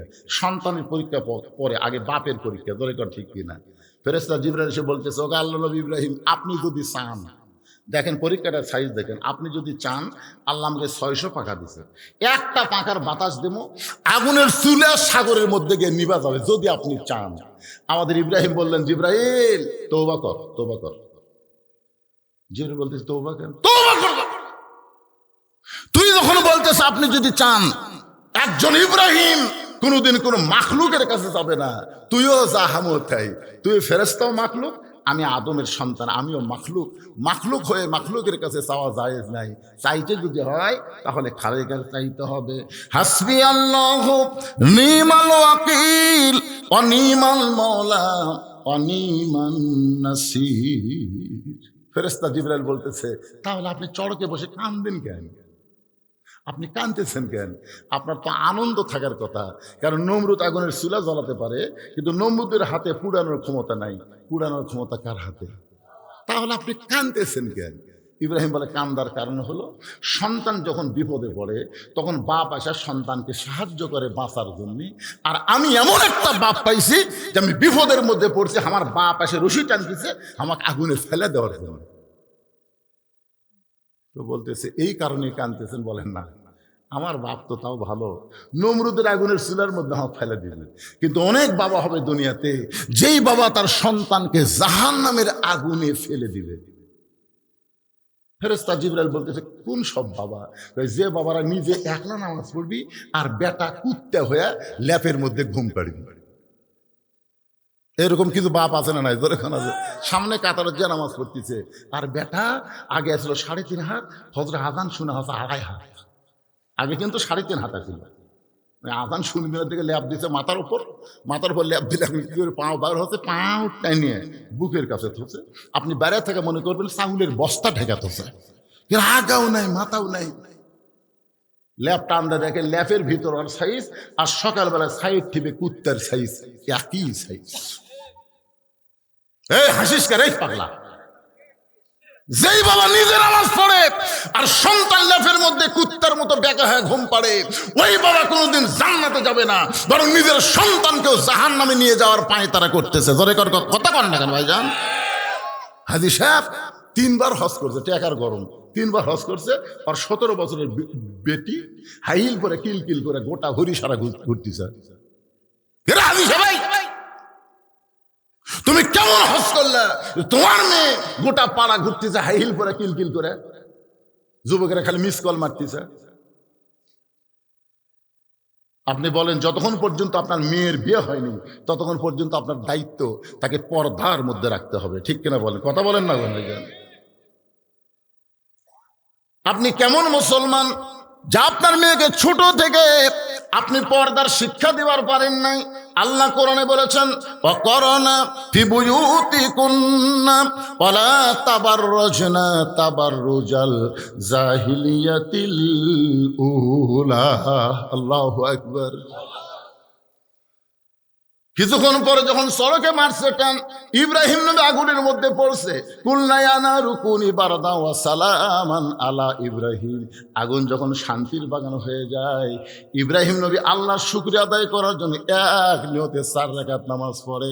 আল্লাহ বলে, হাবিবুল্লাহ ওই আগুনের চুলার মধ্যে ইব্রাহিম নবীর 4 রাকাত নামাজ আমি আল্লাহর এতই ভালো লাগছে, আপনার উম্মতের জন্য জোহরের 4 রাকাত হিসাবে দিয়ে দিলাম। আপনার উম্মতেরা জোহরের 4 রাকাত নামাজ যখন জামাতে আদায় করবে, ইব্রাহিম নবীর সমপরিমাণ সওয়াব আমি আল্লাহ দিয়া দিব। লিল্লাহে তাকবীর। সমস্ত সাহাবীরা বলতেছে, ইয়া রাসূলুল্লাহ যোহরের 4 রাকাত নামাজ জামাতে পড়লে ইব্রাহিম নবীর সমপরিমাণ সওয়াব যদি পাওয়া যায়, যতদিন জীবন থাকবে জীবন থাকতে যোহরের নামাজ কোনোদিন বাদ দিব। সাহাবেরা তো সেই উৎসাহ বলতে, হুজুর তাহলে আসরের সাহেবের ফরজ করলে আমাকে লাভ কি? আল্লাহ রাসূল বললেন, আল্লাহ আমার উপর যেই কোরআন নাজিল করেছে, এই কোরআনের মধ্যে সবচেয়ে বেশিবার যেই নবীকে নিয়ে আলোচনা করেছে, এই নবীর নাম হলো মূসা কালিমুল্লাহ। কি এই কোরআন শরীফ আপনারা পড়ছেন? এই কোরআনের মধ্যে সবচেয়ে বেশি যেই নবীকে নিয়ে আলোচনা হয়েছে, এই নবীর নাম কি? সবাই জবান করে বলে, একবার বলে সওয়াব হবে না। জোরে কর, মূসা কালিমুল্লাহ বলে সওয়াব হবে না পাপ হবে? জোরে বলেন, মূসা কালিমুল্লাহ। মাঝে মধ্যে তুর পর্বতে যাইতেন, আসরের 4 রাকাত ফরজ নামাজ কেমনে পড়লে সওয়াব কি সেটা বোঝানোর জন্য বলতেছি। মাঝে মধ্যে মূসা নবী কোথায় যেতেন? তুর পর্বতে যাইতেন। একদিন মূসা নবী দাঁড়ায় আসছে তুর পর্বতে। আল্লাহ ডাকতে বলে, মূসা তোমার খবর কি? মূসা বলতেছে আলহামদুলিল্লাহ। কিছুক্ষণ পরে মূসা বলতেছে, আল্লাহ আপনার খবর কি? কি মনে করেন মূসা কেমন আছে আল্লাহ যদি জানবার চাই, তাহলে মূসার জানা দরকার আছে না নাই? বলতেছে, আল্লাহ আপনি কেমন আছেন? আপনাকে হরিসারা আল্লাহর খবর কি? আপনাকে এই গ্রাম, ওটা কার বাড়ি ভাই? ওটা আমার বড় ভাইয়ের, ওটা আমার ছোট ভাই, আর এটা আমার বাড়ি হুজুর। এর সামনে যা জমি দেখতেছেন এই লাইনে অন্য কারো জমি নেই। এই সাইডে যা দেখতেছে আমার বাপ চাচার এলাকার পাও দিবি এমন মরদ কেউ নেই। তো সবই যদি তোমাকে হয় আল্লাহর, তখন বলতে আল্লাহটা দেখতে গেলে 2 মিনিট হাঁটা লাগবে হুজুর। মসজিদের কাছে গিয়ে বলতেছে এখানেও আল্লাহর কিছু ছিল না, আমার চাচা দয়া করে আল্লাহ 10 শতক দিছে, আর আমরা টাকা পয়সা দিয়ে আল্লাহ ঘর বানিয়ে দিছি। ফেরেশতারা বলতেছে আল্লাহ এই দেশের নাম কি, যেই দেশে তোমার কিছুই নাই, আর চাচা দিলে তোমার জায়গা হয়? আমার দাবি করে আমি আল্লাহ কেমন আছি দেখবার যা। ইন্নাহু তগহ, তগহ মানে কি? সীমা লঙ্ঘন করছে। মুসা হাত চুলকাচ্ছে, আল্লাহ বুঝবার পারছে তার হাতের চর যা আজরাইলের চোখের মুনি উল্টে গেছে। সুবহানাল্লাহ। আল্লাহ বলেন উদউ ইলা সাবিলি রাব্বিকা বিল হিকমা, মুসা রে শক্তি দিয়া কাম হবে না, আমি আল্লাহর দাওয়াত দিবার গেলে হিকমতের সঙ্গে দেওয়া লাগবে। এবার মুসা বলতেছে লা ইলাহা ইল্লাল্লাহু মুসা কালিমুল্লাহ। সঙ্গে সঙ্গে ফেরাউন সিংহাসন থেকে দাঁড়িয়ে গেছে। মুসা তোর আল্লাহর জিকির করবার চালে তোর আল্লাহর জায়গা যা, আমার রাজত্বের মধ্যে তোর আল্লাহর জিকির চলবি না। যেমন আপনাদের এমপি স্বপন শুরু করছিল, আমাকে বলেছিল আমার 3 থানার মধ্যে বদরুশি চলবি না। আমি কিন্তু হরিসারা প্রতি বছর আসতাম, ধরে কথা কন না কেন হয়ে যান। আশেপাশে আপনাদের এইবারে এত ওয়াজ বেশি হওয়ার কারণ কি? ওই 15 বছরের কাজা তুলতেছে, বুঝেছেন না? কি কথা, স্বপন কয় আমি থাকতে আমার এলাকার বদরুশি ঢুকবি? এটা আলী মাহমুদপুর, ওই যে বারোইল, এগুলা সব বিজ্ঞাপন সাবে গেট ফেট করছিল। তারপর আমাকে বলো হুজুর কান্দিস কে বাবা, আপনি চলবে না।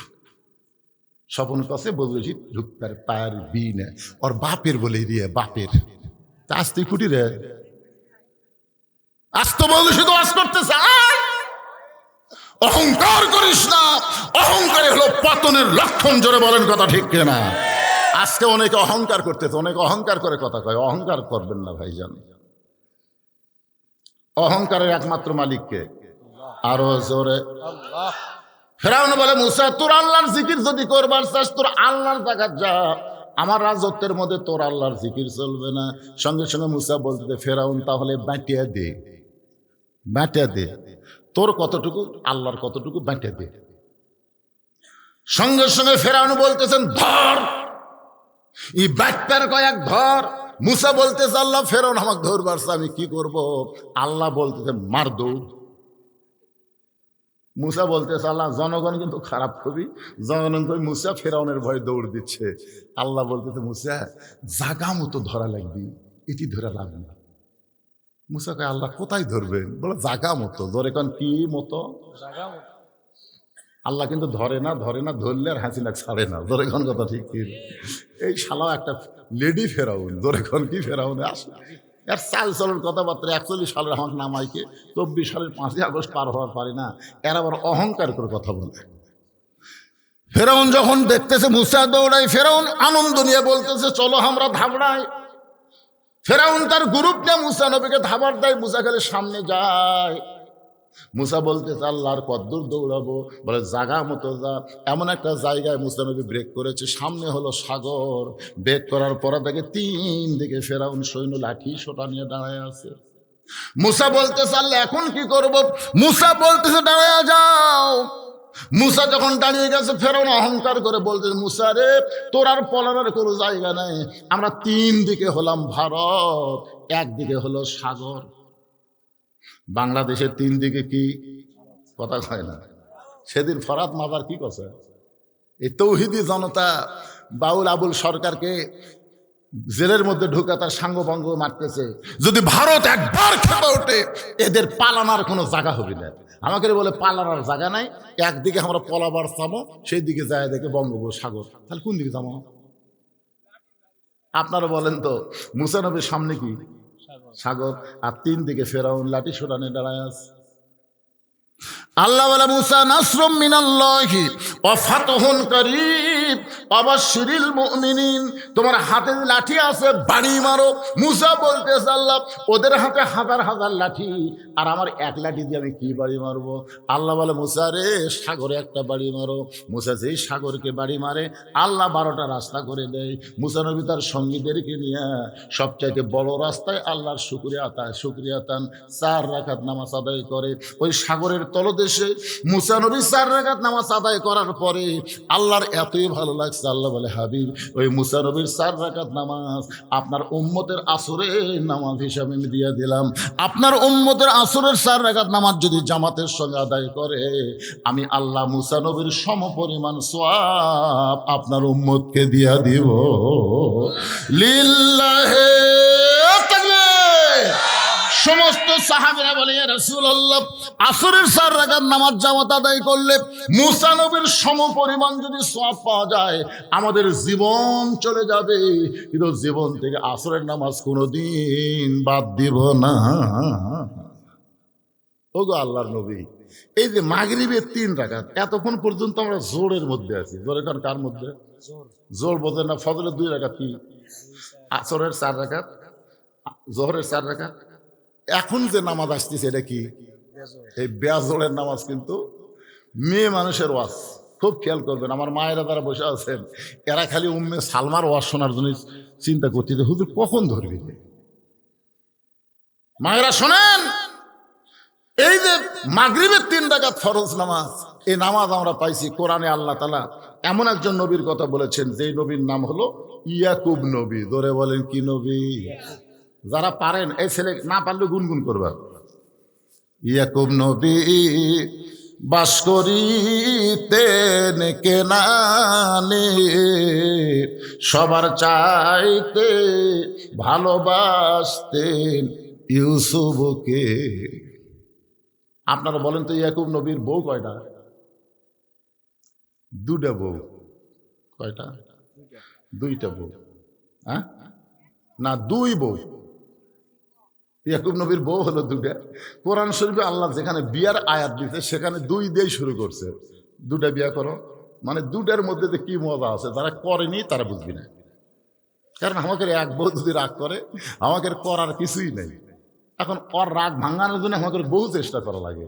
কিন্তু যারকে 2 বউ আছে, এক বউ রাগ করলে কবি তুই রাগ করছু ওর কাজ যাবো, দৌড়ে এসে পাও ধরে বলবি জান না আমার রাগ নেই। সতীনের কাছে হিংসা করে বুঝলেন, খালি যদি করে ওর কাছে যাবো ওই পাও ধরে কবি জান না আপনি কি করা লাগবে আমি তাই। 2 বিয়া যারা করছি এরা তো মজা মারতিতে ভাই, কিন্তু আমাকে তারকে এক বউ আমাকে কোনোই মজা নেই।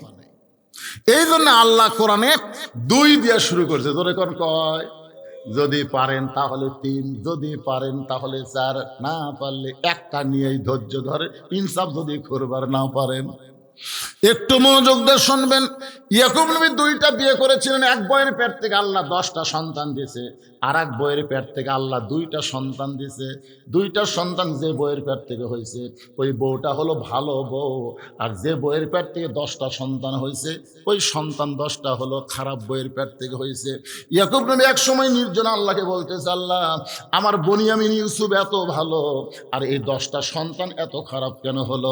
আল্লাহ বলে ইয়াকুব তুমি একবার খেয়াল করে দেখো, তোমার যে বউ ভালো সেই বউয়ের সন্তান ভালো, আর যে বউ খারাপ সেই বউয়ের সন্তান 10টা খারাপ। এখান থেকে প্রমাণ হয়ে গেল মা যদি ভালো হয় সন্তান আল্লাহর ওলি হয়। সুবহানাল্লাহ। কন্যা কেন? একজন খ্রিস্টান নেপোলিয়ন বলেছে তোমরা যদি ভালো একটা সন্তান চাও ভালো একটা মায়ের দরকার। সব মায়ের সন্তান মেলা ঘুরবে না, সব মায়ের সন্তান আশেপাশে কথা বলবে না, ভালো মায়ের সন্তান কোরআনের মাহফিলে বসবে। জোরে কোন কথা কন না কেন ভাই জান? যাই পেটত নিয়ে গোটা পাড়া ঘুরিতে, পেটের মধ্যেই আর ঘোরনি পারেন বসে, ওই বাইরে আসে কোনো জায়গা বসে থাকবি, ওই খালি ঘুরবি। বাচ্চা পেটে নিয়ে অনেক মেয়েরা ঝগড়া করে কি করে না? করে না? ঝগড়া করে না পেটের বাচ্চার সাথে। শোনেন, যখন সন্তান পেটে আসে আল্লাহ তাআলা মায়ের মাসিক ব্যায়াম বন্ধ করে দেয়। কি জন্য দেয়? মায়ের সন্তান কারণ ইবাদতের যেন কোনো কমতি না হয়, কারণ মায়ের ইবাদতের সাথে পেটের বাচ্চার আল্লাহ একটা সম্পর্ক করে দেয়। ধরে করেন সুবহানাল্লাহ।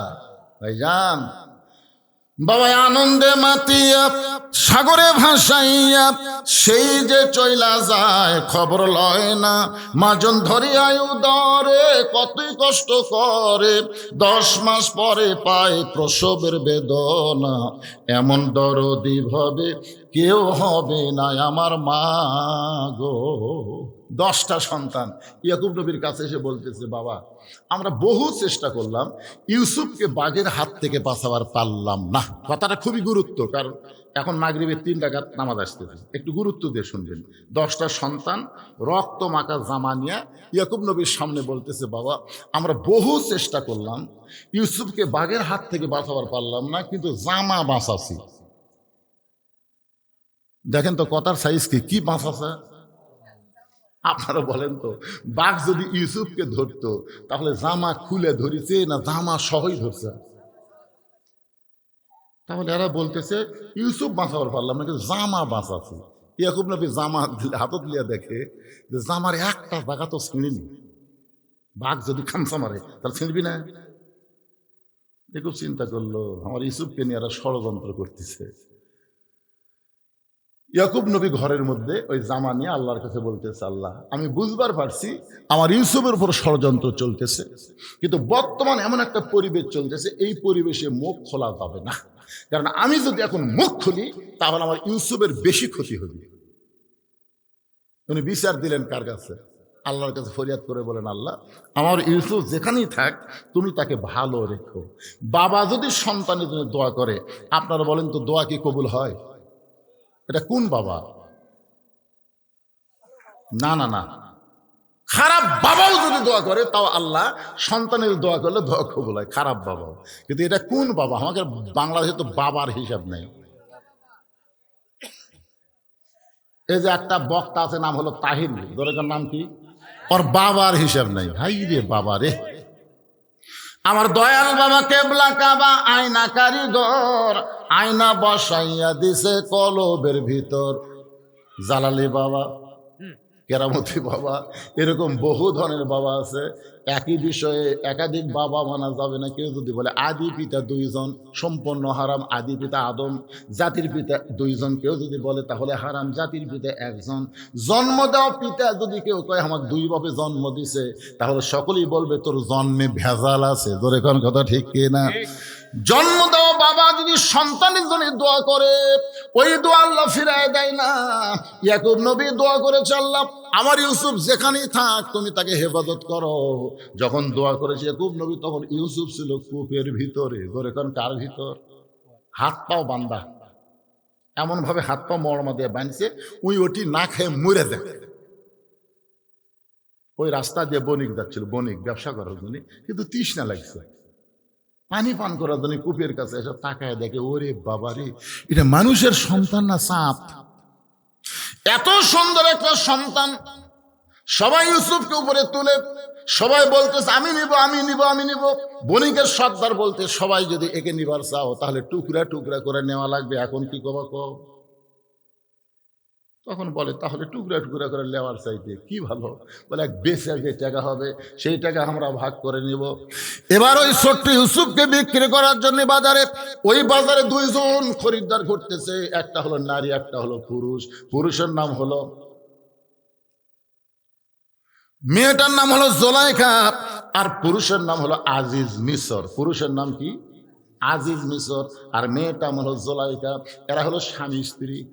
অনেকদিন বিয়ে করছে আজিজ মিসর, কিন্তু জোলাইখার বাচ্চা হয় না। এখন যদি কোনো নারীর বাচ্চা না হয়, ওরে যতই সোনার ভরির মালা দেন ও কিন্তু খুশি না। ও একটা মাতৃত্বের সন্তান চাই। জোরে কোন ঠিক কি না? এখন জোলাইখা ইউসুফকে বাজারে দেখে পছন্দ হয়ে গেছে।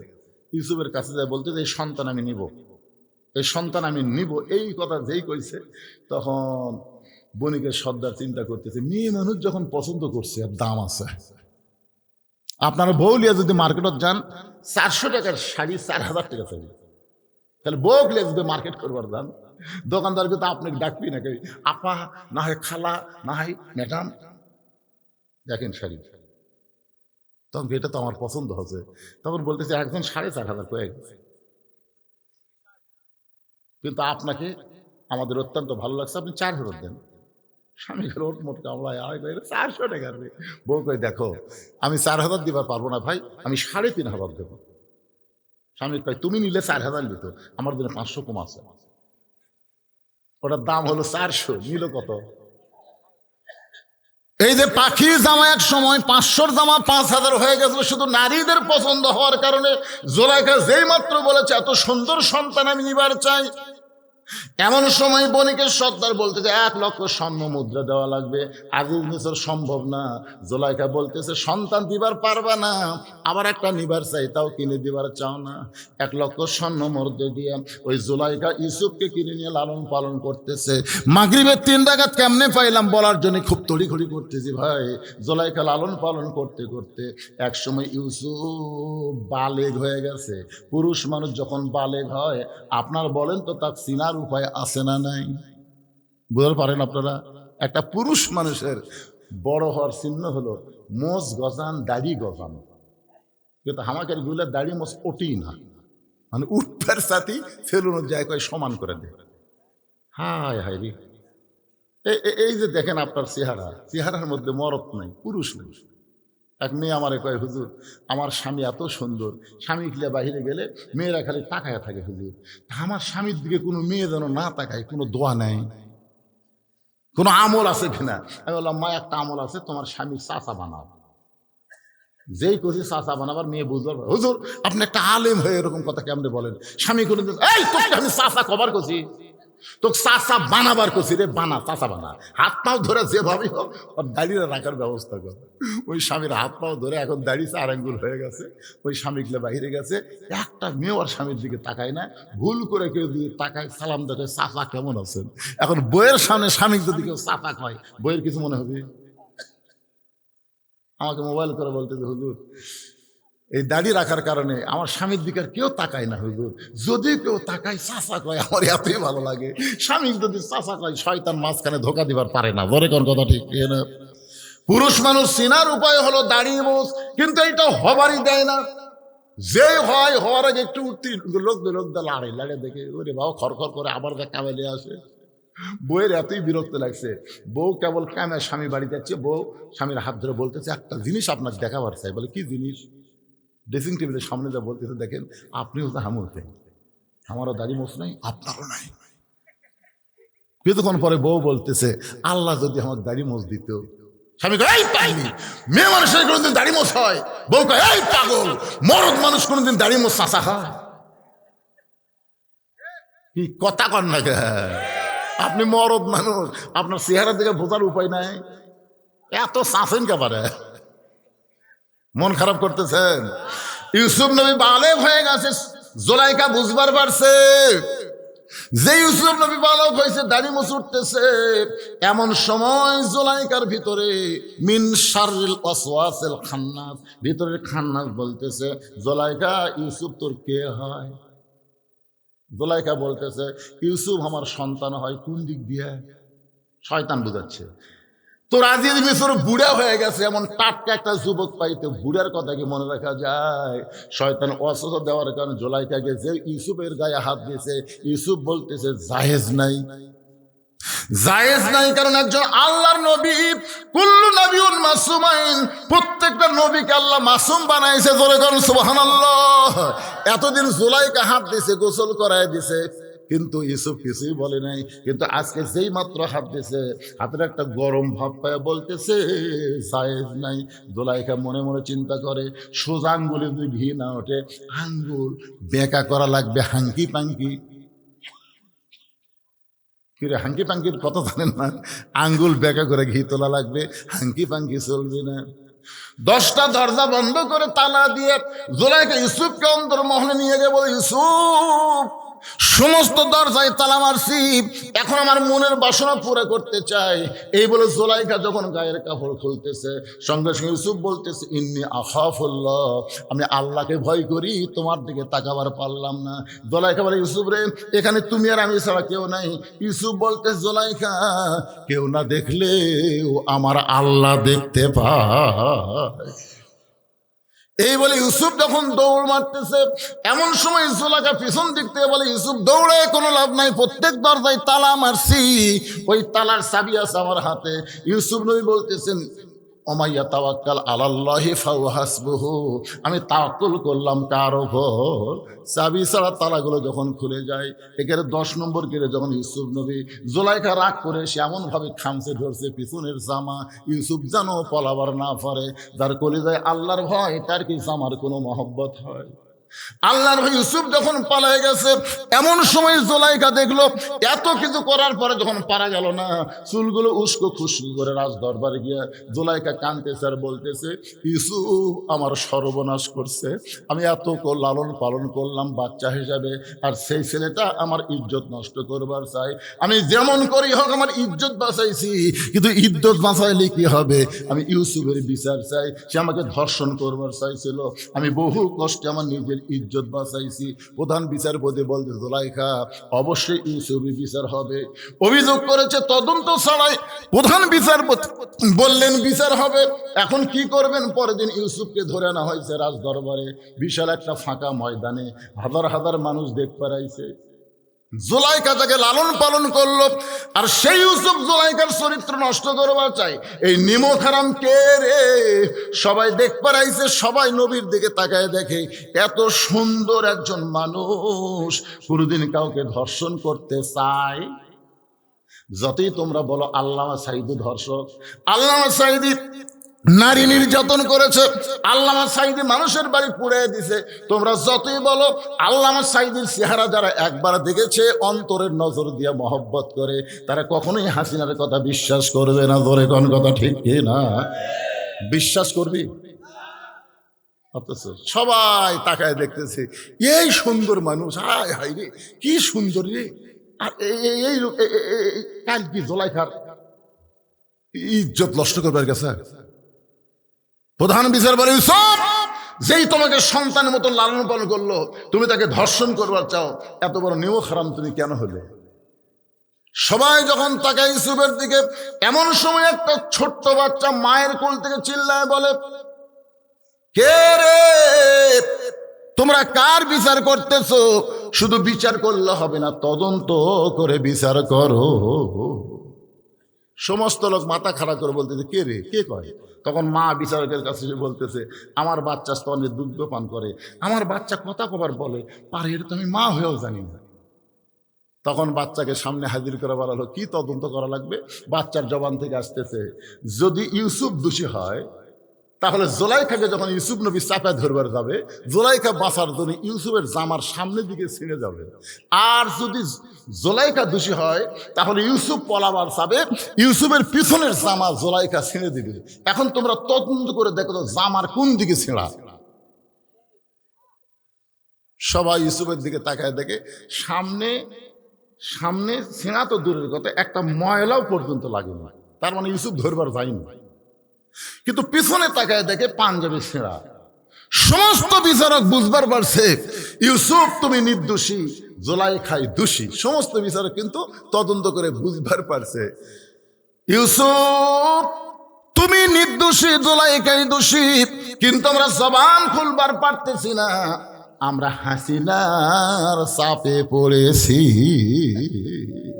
আসলে সবাই জানে আল্লামা সাঈদী নির্দোষী, তোরে কর কথা কথা কর না কেন ভাইজান, কিন্তু আমরা জবান খুলবার পারতেছি না, আমরা চাপে পড়েছি। কারণ জুলাইখা সাধারণ কোনো নারী না, জুলাইখা হলো প্রধানমন্ত্রী আজিজ মিসরের বউ। এখন যদি আমরা বলি জুলাইখাই দোষী, একটা বিচারকের পথ থাকবে না। তদন্ত করার পরে প্রধান বিচারপতি এবার বলতেছে, ইউসুফ তুমি দোষী। যেই বলে ইউসুফ তুমি দোষী, এখন ইউসুফ কি করবে?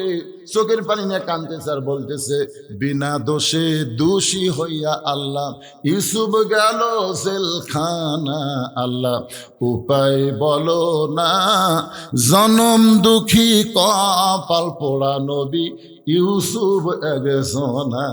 আল্লাহ বলে, ইউসুফ রে তোকে জেলে বন্ধ করবে, তোর দুর্নাম হবে না, যত দিন যাবে আল্লাহ তোর সম্মান বাড়াইয়া দিবে। আপনার বলেন তো আল্লামা সাঈদী জেলে যাওয়ার পরে তার সম্মান বাড়িছে না কমিছে? এই সত্যি কথাটা বলেন ভাই, ওয়াতাওয়াসাবিল হক, সত্য কথা বলাও একটা দায়িত্ব। আল্লামা সাঈদী হুজুর যদি হাসিনা 5 দিনের জন্য ছাড়িয়ে দিত, জেলখানার যা 5টা মাহফিল করেন, আপনার বলেন তো বাংলাদেশের এমন কোনো মাঠ আছে যেখানে জায়গা হতো? তাহলে আগে যদি হতো 5 লাখ, জেল থেকে বাইরে হতে হোক 20 লাখ, তাহলে বোঝা গেল যে ভালো মানুষকে জেলখানায় বন্দি করলে দিন দিন তার সম্মান বাড়ে, আর খারাপ মানুষকে জেলখানায় বন্দি করলে দিন দিন মানুষ তার কথা ভুলে যায়। ঠিক কিনা বলেন ভাইজান? খালেদা জিয়া অসুস্থ অবস্থায় আছে, গোটা বাংলাদেশের সমস্ত মানুষ তার জন্য দোয়া করতেছে, ধরে কর কথা ঠিক, তার তো দোয়া করতেছে না। আর হাসিনা পলায় গেছে। হাসিনা যদি অসুস্থ হয়ে মরে, আমার মনে হয় একটা মানুষ ইন্নালিল্লাহ বলবি না, সব তোকে আলহামদুলিল্লাহ রে মরিয়া ভালো হচ্ছে, ধরে কথা কর না কেন ভাইজান? হ্যাঁ, কিসের চারানা রে? ওরা ফেসবুকে ইন্নালিল্লাহ করলে ধরা খাবি, ধরে কোন কথা ভয়ে অবস্থায় ওরে বাবা রে, ওরে বাবা রে। আপনি কি খবর চাচ্ছেন আশেপাশে আওয়ামী লীগ নাই, কিন্তু কথা বলতেছে না ভাই রে। আমরা ভুল করছি রে, যেই দলের মেম্বার থেকে প্রধানমন্ত্রী পড়ে যায়, এই দল করা আমাকে ঠিক হয়নি ভাই। এই জন্য যারা আওয়ামী লীগ বসবাস করতেছে এরকম কিছু কর না, এরা গোড়া না, এরা ফ্যাস্টা। আমার কথা কি বুঝলেন? ফ্যাস্টা।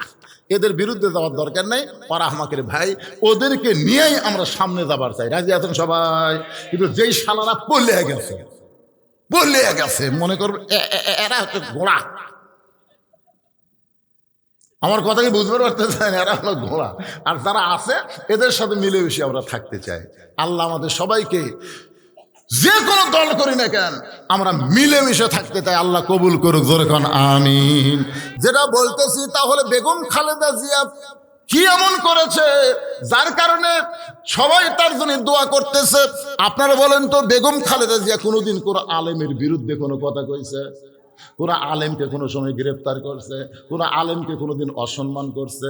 বেগম জিয়া বলেছেন ওই শাপলা চত্বরে কলিজার টুকরা কোরআনের পাখিকে হত্যা করেছে, বিডিআর হত্যায় 57 জন সেনা অফিসারকে হত্যা করেছে। এরকম কথা বলে বলে বাংলাদেশের বহু বিপদে বেগম জিয়াকে বিদেশে পাঠাবার চাইছিল। তিনি বলেছেন মরবো বাংলাদেশে, এই বাংলাদেশ আমি ছাড়বো না।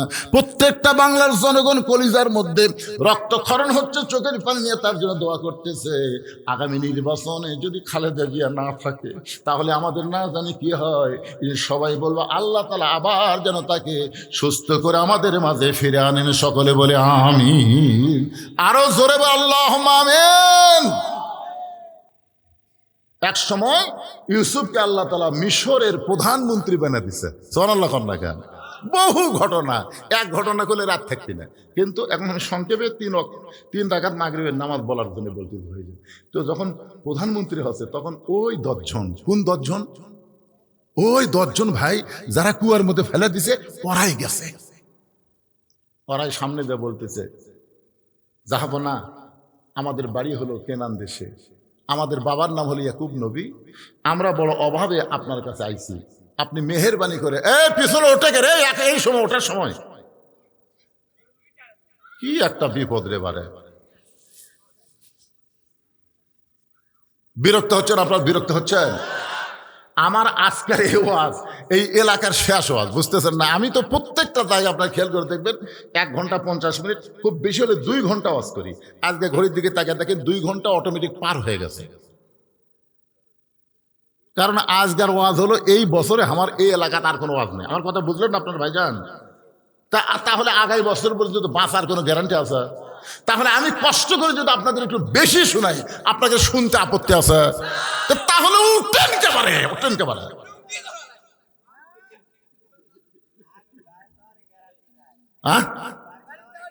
না না, বাড়ি যায় কি সুন্দর কথা যুবকেরা বলতেছে। এই যুবকেরা বলে বাড়ি যাওয়ার গ্যারান্টি না, আর উঠে ফুটে যায় না। আগামী বছর বক্তা নেয় না, তুমি খালি 7 দিন যায় আমার থাকবে। আমার একটা গোল সত্তর আছে, তোমাকে 3 সন্ধ্যা ভালো খেলামো, তুমি খালি 7 দিন দেখবে। হুজুর ডেট লেয় না লেওয়াই খালি দেখতে। আমি আগে অগ্রিম 1 টাকাও নিতাম না। এই যে এই হরিসারাস, আমি যখন প্রথম আইছি কয় টাকা নিছি, আমাকে হাতের মধ্যে দিতে পাগড় থুছি, করিম ভাগ ডাকবেন। এখন যায় শোনেন, এখন যায় টাকা যদি আগে না নেই তাহলে কি কয়, হুজুর গ্যারান্টি নেই। আপনি কিছু বাইনা নেন, আমাকে একটা লিখিত দেন, তাহলে আমরা বলবার পারবো 1 তারিখে দাওয়াত দিয়ে হুজুর টাকা লিখে রে, বেঁচে থাকলে আসবি। এই জোর করে আমাকে আমার শিখেছে, জানেন আপনি? আপনারা কোন তো ইলিশ মাছের এত দাম বেশি হতে কেন? ইলিশ মাছ যদি কেউ না খায়, ওর দাম হবে 200 টাকা কেজি। জোরে করে কথা ঠিক কিনা? শালা 5 ইলিশ আছে, 10 জন খরিদ্দার গেছে, আমি কি করবি? এখন 5 কেজি ইলিশ বেশি দাম দিচ্ছে, তাও নেই। বক্তার দোষ না, বক্তাকে শ্রোতারাই খারাপ করে। আমার কথা কি বুঝলেন? মন খারাপ করেন কে রে বা দাঁড়িয়ে আসিস কে বাবা, বস রে বাবা, মারাত্মক কথা আসতেছে সোনার চানেরা, একটু বসো বাবা বসো। আল্লাহ যারা বসবে তোমার কোরআনের মাহফিলে আজকের বসাটাই তাদের জান্নাতের ওসিলা করে দাও, জোরে কর আমিন, জোরে বল আল্লাহুম্মা আমিন। একটু মনোযোগ দিয়ে কথাগুলো শুনতে হবে। এখন ওই 10 জন যায় বলতেছে জাহাবনা, আমরা হলাম কেনান দেশের অধিবাসী, আমাদের বাবা হলো ইয়াকুব নবী, আমরা খাদ্য সংকটে পড়েছি, মেহেরবানি করে আমাদের একটু খাবার ব্যবস্থা করেন। ইউসুফ মনে মনে কয় এরাই তো 10 জন রে, এরাই তো, এরা আমার হাত পাও বান্ধে কুয়ার মধ্যে ফেলে দিয়েছে, আমি এতই কান্দিছি ভাই, ভাই আমাকে ছাড়া দেন ভাই, 2 চোখ যেদিকে চাই আমি সেই দিকে যাও ভাই, আমার কুয়ার মধ্যে ফেলে দেন না, এত কান্দিছি, তাও এই 10টার অন্তর দয়া হয়নি, আমার হাত পাও বান্ধে ফেলে দিছে এরাই। তোর হাতত আজকে পাওয়ার আছে, 10টা মর্মা দিয়ে বান্ধে, কিন্তু ইমান বলতেছে এরা যদি আজকে কুয়ার মধ্যে ফেলে না দিত তুই তো এই জায়গাটা আসবার পারতি না। সরাল্লাহ একটা হলো মন, একটা হলো ইমান। হাসিনার কিন্তু ইমান নাই, মন, মন কছে আর যুদ্ধ অপরাধী খেরে পাগলা। বিয়ের দিনে রাত্রে যখন বাসর করবি তখন স্বামী বউ ঘর থুয়া বেড়ায় ঘুরতেছে, তো বাপ মা কে কেবা বউ থুয়া বেড়ায় ঘুরিস কে? বলতেছে আব্বা আমার মনে হয় বিয়ের আগে আমার বউ প্রেম করছে। বাপ মা কয় তুই কি দেখছিস? আমার সন্দেহ হয়। বলে বিয়ের আগে তুই প্রেম করছিস?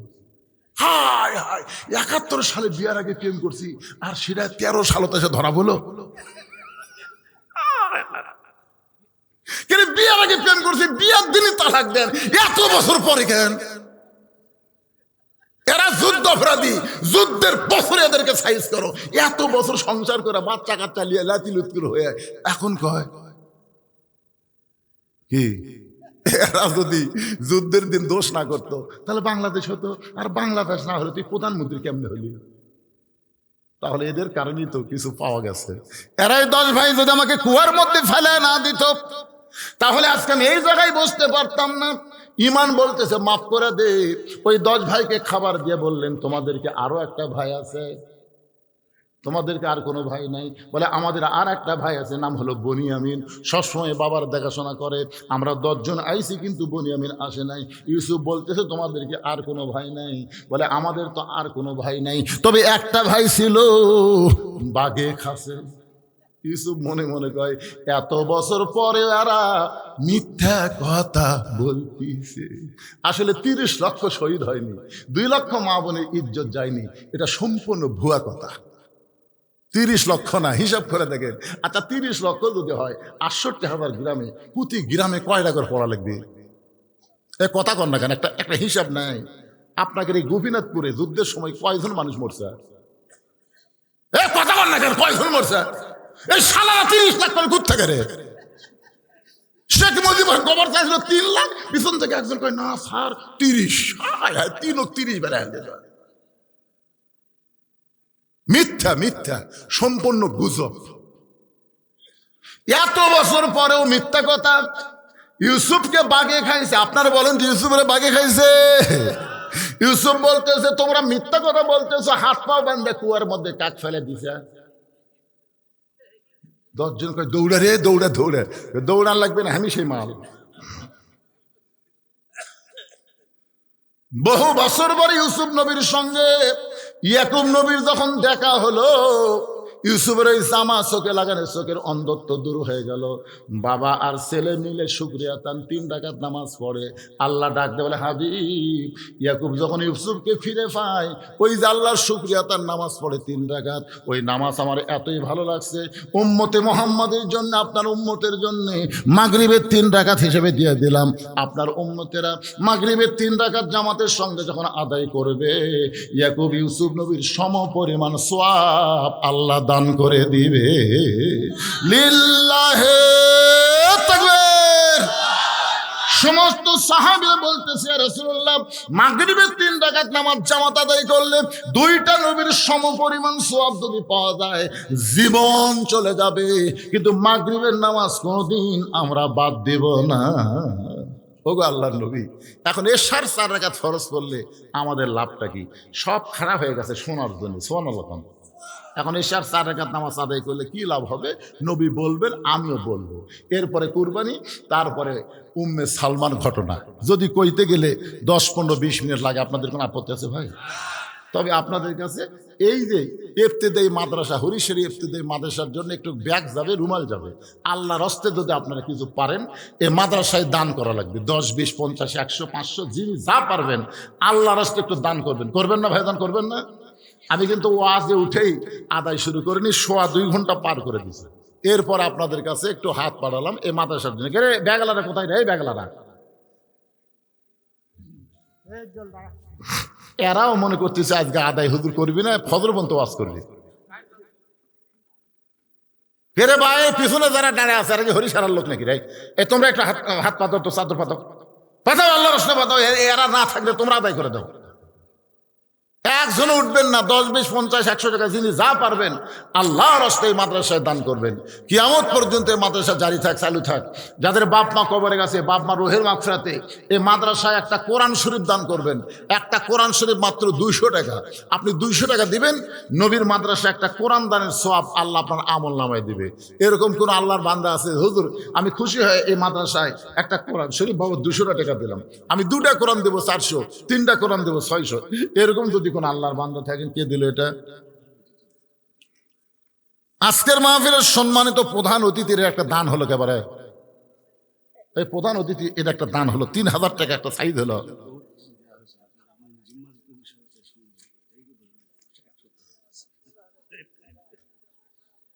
না 2,000 দিয়ে 5,000 মিল করলে তো হয়। আমি আমার ওয়াজের জীবনে প্রধান অতিথি 3000 দেয়, আজকেই প্রথম। আমার ওয়াজের বয়স কিন্তু 42 বছরে প্রধান অতিথি 3000 দেয়, এটা আজকেই প্রথম হাত দিয়ে ধরছি। না দিবি তো তাই না? একটু না আর 1000 বাড়ালো দেখ যা দিছে দে রে। আব্দুল করিম ভাই কুটি রে, কে দিল এই 500 টাকা? কে দিল এই 500? এটা লিতে লিতে হাতের মধ্যে দিয়ে গেল। নামক যাই হোক, নাম লাগবে না, একজন দিছে তো। 500 টাকা দান করেছে, আল্লাহ দানকে কবুল করেন। আপনারা দান চালে খবরদার উঠবেন না, টাকা চালে উঠবেন না। টাকা চালে উঠলে আখিরাতের প্রতি অবিশ্বাস হবে। আপনারা বলেন এই যে দান করতেছেন, এটা দুনিয়ার না ফলে আপনার আল্লাহ আপনাকে আখিরাত দিবে। আখিরাতের প্রতি বিশ্বাস আপনাদের আছে না নাই? একটু জিকির করেন লা ইলাহা ইল্লাল্লাহ, লা ইলাহা ইল্লাল্লাহ। এটা কি লেখছে? দান না ফতুয়া। আপনারা ওটা বসা করবেন না ভাইজান। যে লোক উঠলো ওর দেখা দেখি যত লোক উঠবে প্রত্যেকটা লোক ওটার পাপ যেন আল্লাহর কান্দত দেয়। হ্যাঁ, যে লোকটা আগে উঠলো ওই ওটার কারণে যারাই উঠলো সব লোক ওটার একটা পাপ যেন আল্লাহর কান্দত দিয়ে বসে দেয়।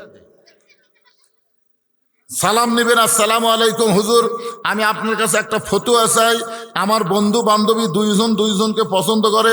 আমরা কিন্তু বান্ধবীরা মিলে বিয়ে পড়ে দিছি, তারা 2জন কবুল বলেছে, আমরা সাক্ষী ছিলাম, কিন্তু কাগজ কলমেও কোনো হুজুর বিয়ে পড়ায়নি। ইসলামের শরীয়তে এই বিয়ে সম্পূর্ণ হারাম। এই বিয়ে চলবি না। তোমরা বিয়ে পড়া দিবা, হুজুর লিবা না কেন? সবসময় হুজুর বাদ দিবা, তাহলে চলবে? তোমরা কিসের সাক্ষী হছো? এগুলো চলবে না, এগুলো সম্পূর্ণ হারাম।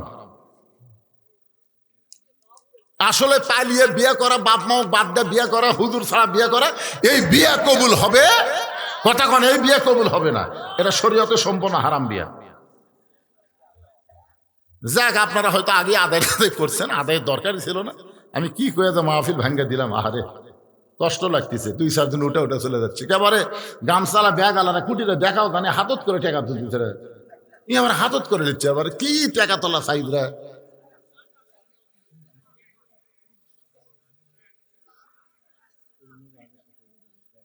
না না, করিম ভাই কুটি গেল, আব্দুল করিম ভাই কুটি। তাহলে কি আদায়ের হয়তো দরকারই নেই। ঠিক আছে, যিনি যা দিয়েছেন অসুবিধা নেই, আর দেওয়া লাগবে না। একটু মহব্বত জিকির করেন লা ইলাহা ইল্লাল্লাহ, লা ইলাহা ইল্লাল্লাহ, লা ইলাহা ইল্লাল্লাহ, লা ইলাহা ইল্লাল্লাহ, লা ইলাহা ইল্লাল্লাহু লা ইলাহা ইল্লাল্লাহ লা ইলাহা ইল্লাল্লাহ লা ইলাহা ইল্লাল্লাহু মুহাম্মাদুর রাসূলুল্লাহ। সকলে বলি সাল্লাল্লাহু আলাইহি ওয়াসাল্লাম। এ কয়েকটা ছেলে সামনে বসে যে ওয়াজ শুনতেছে, বুঝলেন? মাশাআল্লাহ, তোমাকে ওয়াজ শোনাতে আর কলজা ভরে গেছে বাজান। আমি দোয়া করে দেই আল্লাহ তোমাদেরকে 5 ওয়াক্ত নামাজি কবুল করুক, দরকার আমিন। এই যুবকদের জন্য দোয়া করার দরকার আছে না নাই? এরা মেলার ধরে নি, বাইরে ঘরে নাই, ওয়াজের শুরু থেকে ওরা সামনে বসে এমন সুন্দর করে শুনতেছে, প্রত্যেকটা কথার হাহুকারি দিচ্ছে। তার মানে ওয়াজ ওরা বুঝিছে। কি কোন বোঝে নাই?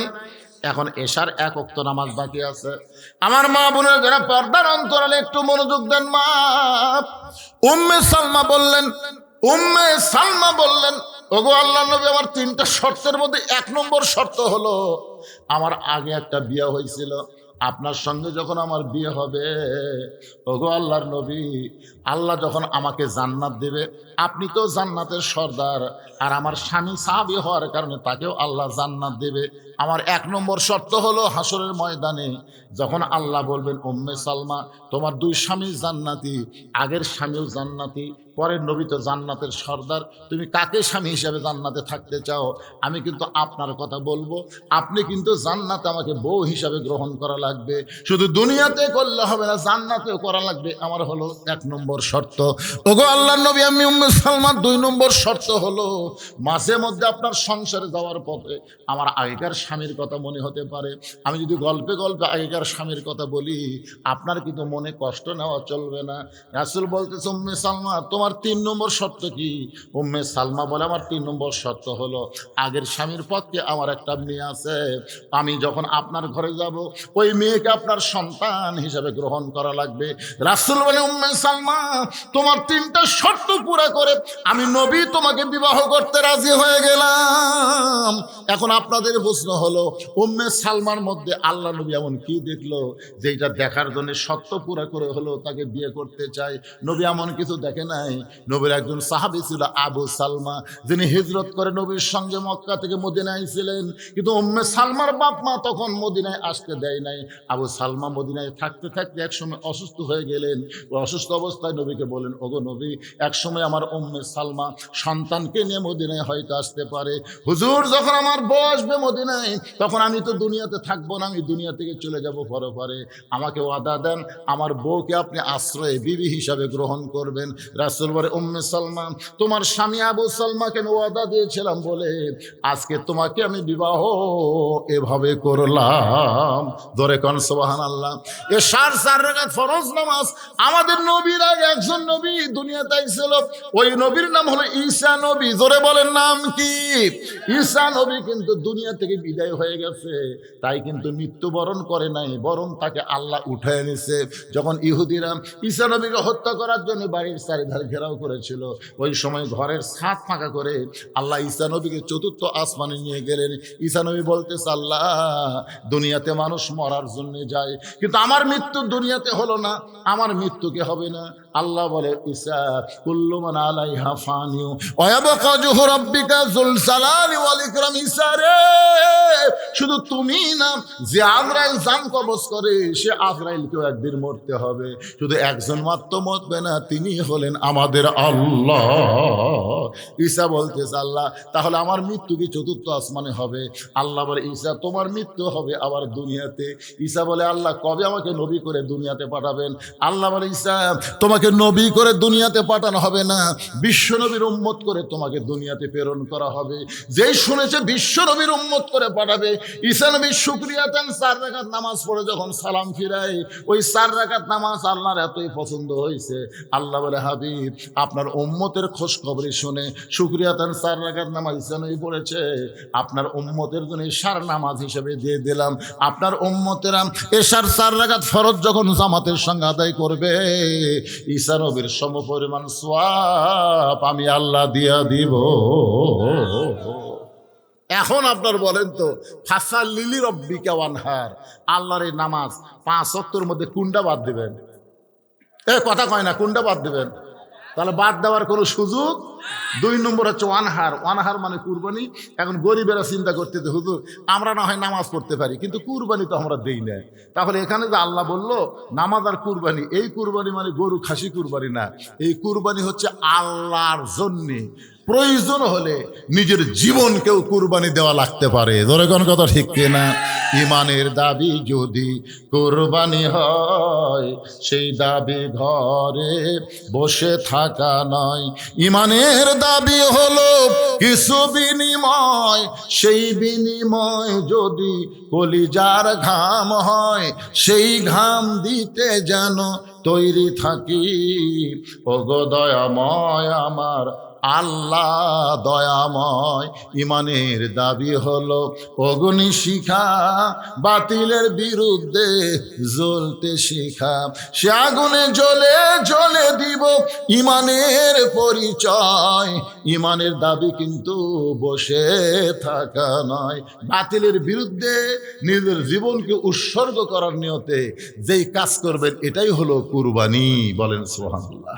নামাজ আর কুরবানি, এই দুইটা আমল যদি করতে পারি, হাউজে কাউসারের পানি এক পেয়ালা পান করে জাহান্নামে গেলে আল্লাহ জাহান্নামকে জান্নাত বানিয়ে দিবে। বক্তা এবং শ্রোতা সবাইকে আল্লাহ আমল করার তৌফিক দান করুক। সকলে বলে আল্লাহুম্মা আমিন। আল্লাহুম্মা সাল্লি আলা মুহাম্মদ, আল্লাহুম্মা বারিক আলা মুহাম্মদ। এখানে কিছু দান করা হয়েছে, যারাই যে নিয়তে দান করছে আল্লাহ সকলের দানকে আল্লাহ কবুল করেন। আল্লাহুম্মা আমিন। রব্বানা যালামনা আনফুসানা ওয়া ইল্লাম তাগফির লানা ওয়া তারহামনা লানাকুনান্না মিনাল খাসিরিন। আয় আল্লাহ তাআলা, পরপর কয়েকটা মাহফিল করেছি এলাকায়, আজকের মাহফিল এলাকার মধ্যে শেষ মাহফিল করে তোমার দরবারে হাত তুলেছি। আল্লাহ মেহেরবানি করে এ হরিশ্বরের মাহফিলকে আমাদের ইমানের জন্য আমলের জন্য আল্লাহ কবুল করে নাও। এই মাহফিলের শুরু থেকে শেষ পর্যন্ত যত আলোচনা হয়েছে, এর মধ্যে যদি ত্রুটি হয়, ভুল হয়, মাফ করে দাও। এর যা হাদিয়া মঞ্জুর করো। সোনার মদিনায় নবী পাকের রওজা মোবারকে আল্লাহ কবুল করে নাও। তামাম আম্বিয়াই কেরাম, আসহাবে কেরাম, তাবিনী কেরাম, তাবা তাবিনী কেরাম, তামাম পৃথিবীর মাটির নিচে যত মুমিন মুমিনা শুয়ে আছে আল্লাহ সকল আর ওয়াফরে হাদিয়া কবুল করো। আল্লাহ আমরা যারা হাত তুলেছি, আমাদের জনম দুঃখনী মা যাদের কবরে চলে গেছে, ছোট্ট একটা শব্দ হলো মা, এ নামের মধ্যে কি মধু আছে। যাদের মা নাই তারা বুঝতেছে। দরদের বাবা যাদের কবরে গেছে আল্লাহ মেহেরবানি করে বাবার কবরকে জান্নাতের টুকরা বানিয়ে দাও। আমাদের দাদা দাদি, নানা নানি, আত্মীয় স্বজন, শ্বশুর শাশুড়ি যাদের কবরে গেছে আল্লাহ কবরবাসীদের তুমি মাফ করে দাও। আল্লাহ আজকের মাহফিলের সম্মানিত সভাপতিকে আল্লাহ তুমি কবুল করো। অসুস্থ মানুষ সুস্থতা দান করো। আজকের মাহফিলের প্রধান অতিথিকে আল্লাহ তুমি কবুল করো। বিশেষ অতিথিদের কবুল করো। সহ সভাপতিদেরকে আল্লাহ তুমি কবুল করো। আল্লাহ যারা খুব কষ্ট করে মেহনত করে আজকের এই জান্নাতের বাগান লাগাইছে আল্লাহ, এই জান্নাতের বাগান ওসিলায় গোটা হরিশরা গ্রামবাসীকে আল্লাহ তুমি মাফ করে দাও। আল্লাহ এই মাদ্রাসাকে কবুল করো। মাদ্রাসার কমিটিকে আল্লাহ তুমি কবুল করো। আমি গুনাহগার বলে দোয়া ফিরিয়ে দিও না আল্লাহ। এতগুলো মানুষের মধ্যে যার দুই খানা পছন্দ হয়, সেই দুই হাতের ওসিলায় আজকের মাহফিলকে আল্লাহ তুমি কবুল করে নাও। আমার মা বোনদেরকে আল্লাহ তুমি কবুল করো। যুবকদেরকে কবুল করো।